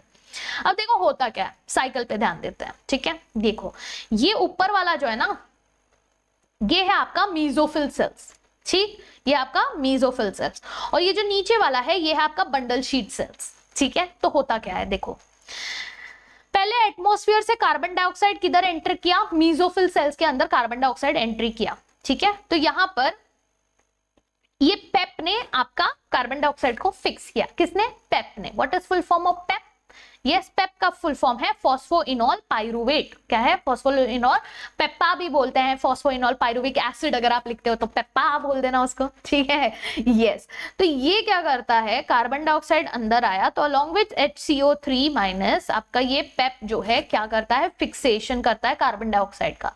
तो यहाँ पे क्वेश्चन अगर पूछा गया कार्बन डाइऑक्साइड का फिक्सेशन कौन कर रहा है, पेप कर रहा है, ठीक। फिक्सेशन करके ये बनाता है C4 एसिड, इसीलिए इसका नाम C4 साइकिल है। क्यों, क्योंकि सबसे पहला जो स्टेबल बनाया था वो बनाया था ऑक्सैलो एसिटिक एसिड, 4 कार्बन का ऑक्सैलो एसिटिक एसिड, जैसे उधर PGA था 3 कार्बन का, यहां पर 4 कार्बन का ऑक्सैलो एसिटिक एसिड बनाया, ठीक। अब ये जो C4 साइकिल बना, C4 एसिड बना, ये C4 एसिड OAA बना, फिर OAA जो है मैलेट में भी कन्वर्ट होता है, अलग अलग आपके एसिड में कन्वर्ट होता है, जो कि नीचे ट्रांसपोर्ट किया जाता है। तो C4 एसिड नीचे ट्रांसपोर्ट हो गया, किसके थ्रू, प्लाज्मोडेस्माटा के थ्रू, यस, यहाँ पर प्लाज्मोडेस्माटा है, चैनल्स हैं आपके दोनों इसके सेल्स के बीच में, वॉल्स के बीच में। तो ये ट्रांसपोर्ट हो गया, C4 साइकिल किधर आ गया, बंडल शीट सेल्स के पास C4 साइकिल आ गया। अब क्या होता है, ये C4 एसिड जो है ये C4 साइकिल के थ्रू बन गया। C4 एसिड ने क्या किया, एक कार्बन निकाल दिया, तो C4 से C3 बन गया अब ये, ठीक है, C4 से अब ये बन गया C3, और C3 को वापस ऊपर फेंक देता है मीजोफिल सेल्स के पास, बोलेगा इसका काम नहीं है, इसको वापस से रीजनरेट करके पेप बना लो, पेपा बना लो, ठीक है। तो C3 साइकिल बोलेगा इसको फेंक दिया ऊपर, बोलेगा यार मीजोफिल सेल्स वापस जाके रीजनरेट करके पेपा बना ले, फिलहाल काम नहीं है। ये जो कार्बन था ना बंडल शीट के अंदर आ गया, अब इसके लार्ज सेल्स हैं, मोटे वॉल्स हैं, तो ये कार्बन डाइऑक्साइड को तो बचा के रखेगा, फेंकने नहीं देगा। अब ये कार्बन डाइऑक्साइड बाहर निकलेगा ही नहीं, यहाँ पर कार्बन डाइऑक्साइड एक्यूमुलेट होते जा रहा है, और फिर ये जो कार्बन डाइऑक्साइड है ये आपका C3 साइकिल करता है, जो केल्विन साइकिल ऊपर पड़ा वही चीज ये यहाँ पर करता है। तो आप बोलोगे मैम इधर क्यों नहीं किया, अरे भाई इधर पानी फटाक से लूज हो रहा था ना, इसीलिए तो बंडल शीट बनाया ताकि पानी रुके, समझ में आया, यस, अब समझ में आ गया होगा। चलो कुछ ऑब्जर्वेशंस जो चीजें आपको याद रखनी है। पहला, प्राइमरी कार्बन डाइऑक्साइड एक्सेप्टर कौन था इधर, 3 कार्बन का पेप, 3 कार्बन का पेपा, ठीक है। एंजाइम कौन सा यूज हो रहा था कार्बन डाइऑक्साइड फिक्स करने के लिए, ऊपर C3 में कौन यूज हो रहा था, डायरेक्ट रुबिस्को यूज हो रहा था, बराबर। बट यहाँ पर एंजाइम कौन सा यूज हो रहा है फिक्स करने के लिए, पेप कार्बोक्सिलेज, पेपकेस यूज हो रहा है, कौन सा यूज हो रहा है, पेपकेस यूज हो रहा है। फर्स्ट स्टेबल प्रोडक्ट कौन सा बन रहा था, oxalo acetic acid, yes, oxalo acetic acid फिर बाद में फर्दर 4 कार्बन के एसिड में बदलता है मैलेट एंड एस्पार्टेट, फिर ये मैलेट एस्पार्टेट को ट्रांसपोर्ट करता है नीचे, जो कि प्लाज्मोडेस्माटा से होते हुए बंडल शीट सेल के पास आ जाता है, यस।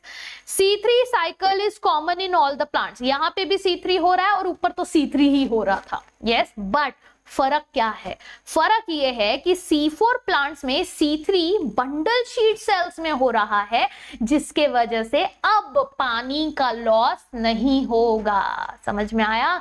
इसीलिए ये जो ट्रॉपिकल जो प्लांट्स होते हैं वो C4 साइकिल करते हैं, ना कि C3 साइकिल, ठीक है, यस। अब आते हैं हमारे वो लास्ट कंसेप्ट पे, जो मैंने तुम लोग को बोला था कि लेक्चर के एंड तक रहना, मैं तुम लोग को बताऊंगी कि ये जो है C4 साइकिल एक चीज कैसे हेल्प करता है हमारी, और ये जो रुबिस्को है ये कितना प्रॉब्लम क्रिएट करता है C3 साइकिल्स में, ठीक है।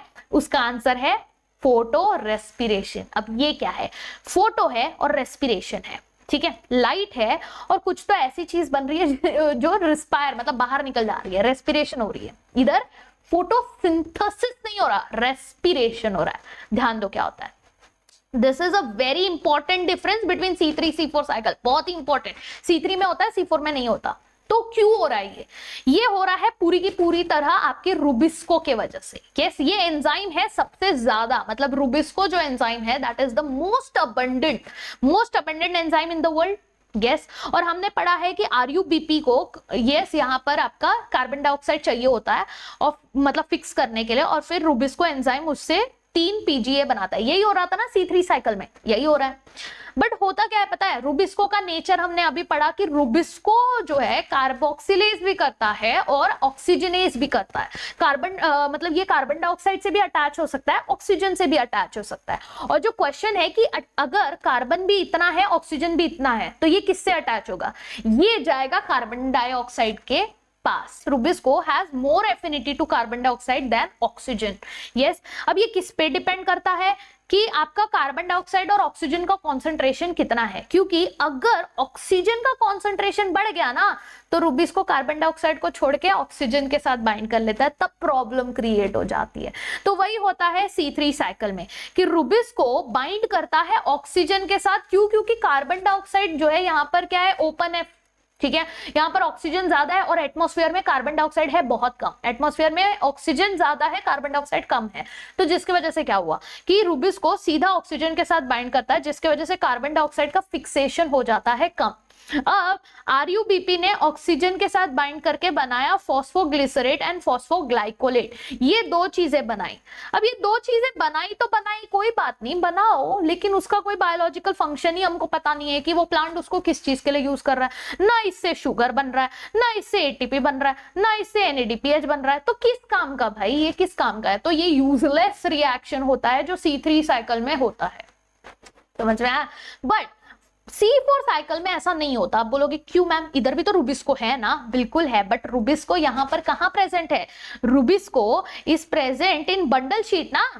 यस, तो यहाँ पर आपके C4 साइकिल में रुबिस्को कहाँ यूज हो रहा है? बंडल शीट के अंदर। और बंडल शीट के अंदर तो कार्बन डाइऑक्साइड ज्यादा हो जाता है। Bundle sheath has the capability to store more and more carbon dioxide. So carbon dioxide fixation तो बंडल शीट के अंदर हो रहा है, जिसके वजह से कार्बन डाइऑक्साइड का कॉन्सेंट्रेशन ज्यादा है ऑक्सीजन से। यस, सो ये इसमें क्या होता है, रुबिस्को कार्बन डाइऑक्साइड कॉन्सेंट्रेशन ज्यादा होने की वजह से वो कोई फोटो रेस्पिरेशन नहीं करता, चुपचाप जाके कार्बन डाइऑक्साइड के साथ बाइंड करता है। तो there is no useless photo respiration happening. अब इसको क्वेश्चन पूछ सकते हैं, क्या फॉस्फोग्लिसरेट फॉस्फोग्लाइकोलेट बनता है क्या रुबिस्को के वजह से इन C4 प्लांट्स? मेज और सोरगम का एग्जांपल दोगे तो आंसर बोलोगे नहीं बनता। क्यों? क्योंकि बंडल शीट के अंदर हो रहा है रुबिस्को। यस, और बंडल शीट के अंदर कार्बन डाइऑक्साइड का कॉन्सेंट्रेशन ज्यादा है। इजी, समझ में आया? ठीक है, चलो लास्ट, क्या क्या फैक्टर्स होते हैं जो हमारे फोटोसिंथेसिस को अफेक्ट करते हैं? तो बहुत सारे फैक्टर्स होते हैं, इंटरनल प्लांट एंड इंटरनल यानी प्लांट के अंदर के भी कुछ फैक्टर्स होते हैं और प्लांट के बाहर के भी कुछ एक्सटर्नल फैक्टर्स होते हैं जो प्लांट्स को अफेक्ट करते हैं, ठीक है। अब इस चीज में ना एक कंसेप्ट आता है, that is law of limiting factors. किसने दिया था? Blackman. That's why it is called as Blackman's law of limiting factors. Now this is very important to understand.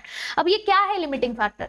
इसका बोलने का मतलब ये है कि जैसे कोई भी केमिकल रिएक्शन जब होता है, यस, तो वो सबसे ज्यादा किससे अफेक्ट होता है? By more than one factor से अगर वो अफेक्ट होता है, यस, सपोज ये फैक्टर ये फैक्टर ये फैक्टर ये फैक्टर अफेक्ट कर रहे हैं उसको, तो कैसे पता चलेगा कि रेट ऑफ रिएक्शन किस पे डिपेंड हो रहा है? तो rate of reaction is determined by the factor जो कि सबसे कम होता है, nearest to its minimal value. तो quantity of this factor directly affect करता है रेट ऑफ रिएक्शन को। समझ में आया? नहीं समझा? यस, चलो एक एग्जांपल ले लेते हैं, ठीक है, एक बहुत सिंपल सा हम लोग एग्जांपल ले लेते हैं। अब जैसे फॉर एग्जांपल आपको लेट्स से क्या एग्जांपल ले सकते हैं, जैसे आपने सपोज एक मग बनाना है आपने, तो ये आपका मग है, इसमें आप ढक्कन लगाओगे और यहाँ पे हैंडल लगाओगे, ठीक है। तो आपको ऐसे सुंदर सा मग बनाना है, ठीक है, आप बिजनेस कर रहे हो, आपको मग बनाना है कि आपने ये इस तरीके से बॉटल जैसा कि आपको हैंडल वाला बॉटल बनाना है, मग बनाना है, जो भी बनाना है आपको, उसके लिए क्या लगेगा? एक तो ये लगेगा, ठीक है, ये ग्लास जार लगेगा, ठीक है, पहला चीज। दूसरा आपको ढक्कन लगेगा, तीसरा चीज आपको हैंडल लगेगा। ये 3 चीज आपको लगेगी, ठीक है। यानी ये आपका कितना जल्दी जल्दी बनेगा वो डिपेंड करता है कि ये तीनों चीजें आपके पास हैं या नहीं है। सपोज आपके पास 10 ऐसे मग जार्स हैं, ठीक है, आपके पास जो है 5 ढक्कन है और आपके पास जो है कितना, लेट्स से 7 आपके पास ये है हैंडल है, तो आपके पास कितने ऐसे मग जार्स रेडी हो जाएंगे? यस, ऑब्वियसली आप बोलोगे कि मैम 10 है ना तो 10 बन जाएंगे। नहीं बनेंगे ना, 10 आधे बनेंगे ना, 5 तो ढक्कन है, 7 आपका वो हैंडल है, तो टोटल कितना बनेगा? 5। कैसे पता चला? जो सबसे कम था उसी ने सबसे ज्यादा अफेक्ट किया ना, कितना बनेगा वो वाले क्वेश्चन को, है ना? तो जो सबसे कम था वही अफेक्ट करता है। यही होता है आपका law of limiting factor. This is what is law of limiting factor, कि जो फैक्टर सबसे कम होता है वही सबसे ज्यादा अफेक्ट करता है आपके रेट ऑफ रिएक्शन को। क्या अब ये कंसेप्ट क्लियर हो गया? यस, चलो। तो प्लांट के अंदर इंटरनल फैक्टर्स कौन कौन से होते हैं जो इफेक्ट करते हैं? तो प्लांट के अंदर वाला number, size, age and orientation, किस चीज का? लीफ का, मीजोफिल सेल्स का, उसके अंदर के क्लोरोप्लास्ट का, ये सब का साइज कितना है, नंबर कितना है, एज क्या है, ओरिएंटेशन कैसा है, प्रॉपर है या नहीं है, वो सब अफेक्ट करता है। ठीक है। फिर इंटरनल कार्बन डाइऑक्साइड का कॉन्सेंट्रेशन ज्यादा है, कम है, एंड अमाउंट ऑफ क्लोरोफिल कितना है। ये सारी चीजें आपके प्लांट के फैक्टर्स होते हैं। ये इंटरनल फैक्टर है कि प्लांट कैसा है, उस पर डिपेंड करता है। दूसरा है एक्सटर्नल फैक्टर, जो बाहर से आ रहा है। यस, तो सबसे पहला है आपका लाइट। सनलाइट चाहिए ही चाहिए। यस, जितनी ज्यादा लाइट इंटेंसिटी होती है, ये नोटिस किया गया है कि रेट ऑफ फोटोसिंथेसिस उतना ज्यादा है। तो जैसे जैसे लाइट की इंटेंसिटी बढ़ा रहे थे ना, वैसे वैसे फोटोसिंथेसिस का रेट बढ़ रहा था। बट यहां पर मैक्सिमम रेट दिखा है। इसके बाद और भी फोटोसिंथेसिस का मतलब और भी लाइट का इंटेंसिटी बढ़ाने से भी कोई फर्क नहीं पड़ा, क्योंकि एक सैचुरेशन आ गया। यस, और ये चीज नोटिस की गई है। आप बोलोगे मैम सैचुरेशन नहीं आया, तो ये भी तो लिमिटिंग फैक्टर हुआ ना? नहीं, light is rarely a limiting factor. क्यों ये कम क्यों नहीं होता कभी? क्योंकि आप बोलोगे बहुत लाइट होता है, नहीं इसलिए नहीं। आपका जो सनलाइट है ना, पूरा सनलाइट जब गिरता है उसका सिर्फ 10% लेंगे ना, तो ही ये सैचुरेशन पॉइंट आ जाता है। 10%, ये तो बहुत इजी है ना पाने के लिए। Yes, so more the light intensity, more is the rate of reaction. Light saturation occurs eight 10% of the full sunlight.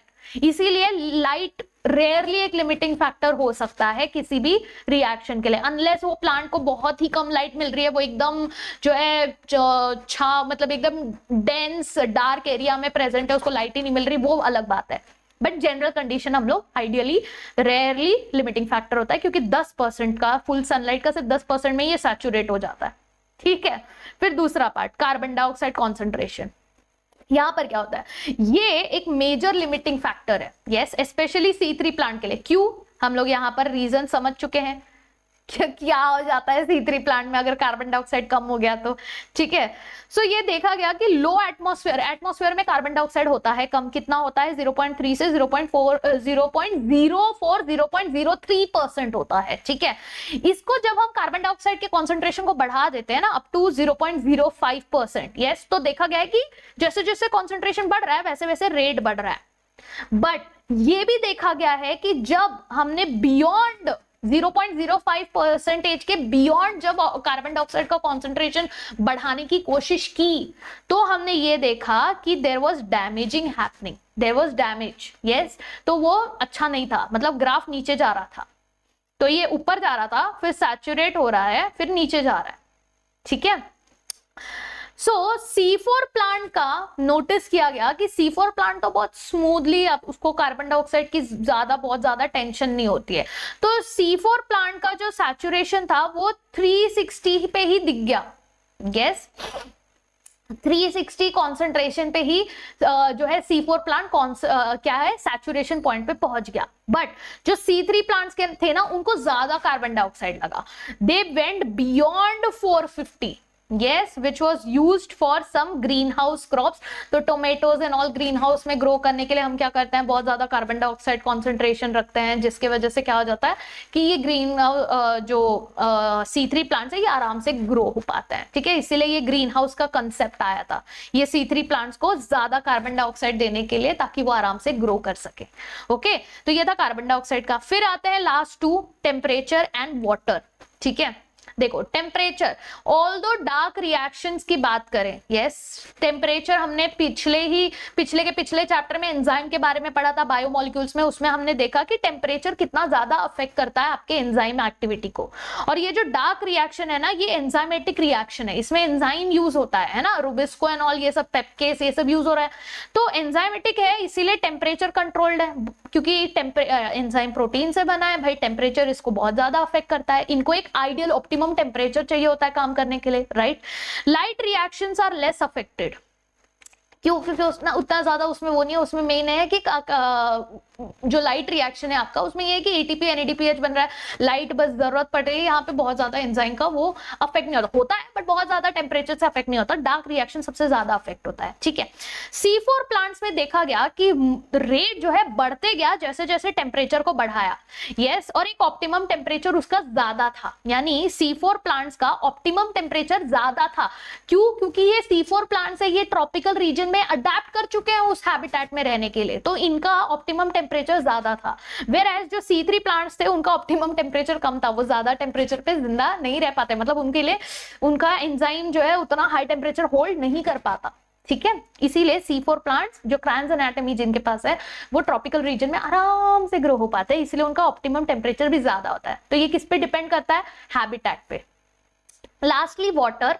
अब वाटर क्या है? वाटर आप बोलोगे ये तो सॉइल में से आ रहा है ना, तो वाटर कॉन्सेंट्रेशन कैसे हेल्प कर रहा है? तो देखो, फोटोसिंथेसिस को डायरेक्टली तो हेल्प नहीं करता वाटर, बट क्या होता है जब वाटर स्ट्रेस हो जाता है तो ये प्लांट को बहुत ज्यादा अफेक्ट करता है। कैसे? जब वाटर स्ट्रेस होता है तो स्टोमेटा आपका हो जाता है बंद, क्योंकि वाटर स्ट्रेस हो रहा है ना, स्टोमेटा बंद होएगा भाई, पानी उड़ जाएगा ना, तो इसकी वजह से क्या होगा? स्टोमेटा बंद रहेगा तो कार्बन डाइऑक्साइड कैसे आएगा? तो स्टोमेटा खुलना पड़ेगा। अगर वाटर स्ट्रेस होता है तो आपके जो लीव्स होते हैं वो विल्ट हो जाते हैं। अब वो विल्ट होने की वजह से क्या हो गया? सरफेस एरिया कम हो गया, उसको लाइट कम मिल रही है, फिर से प्रॉब्लम। तो इस तरीके से आपका वाटर जो है प्लांट को अफेक्ट करता है, ना कि डायरेक्टली फोटोसिंथेसिस को। और इसके साथ टन आपका जो है 2.5 पेज के अंदर हो गया photosynthesis in higher plants clear. और मुझे कमेंट सेक्शन में जरूर बताना कि मैंने जो गारंटी दी थी आप लोग को कि ये सेशन के बाद आपको सारी चीजें क्रिस्टल क्लियर हो जाएंगी, क्या वो क्रिस्टल क्लियर हुई है या नहीं हुई है? Let me know in the comments below. और मजा आ गया आज ये सेशन करके।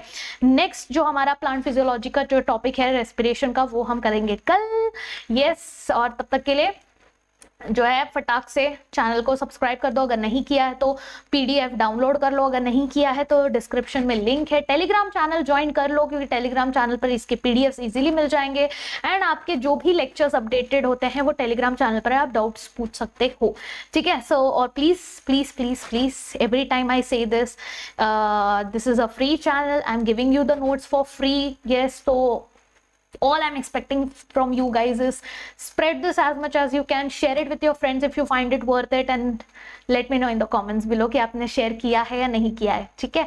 सो चलो, मजा आ गया ये चैप्टर फिनिश करके, यस। बाकी चैनल को सब्सक्राइब जरूर करना, PDF डाउनलोड जरूर करना, और मिलते हैं हम लोग कल एक नए चैप्टर के साथ।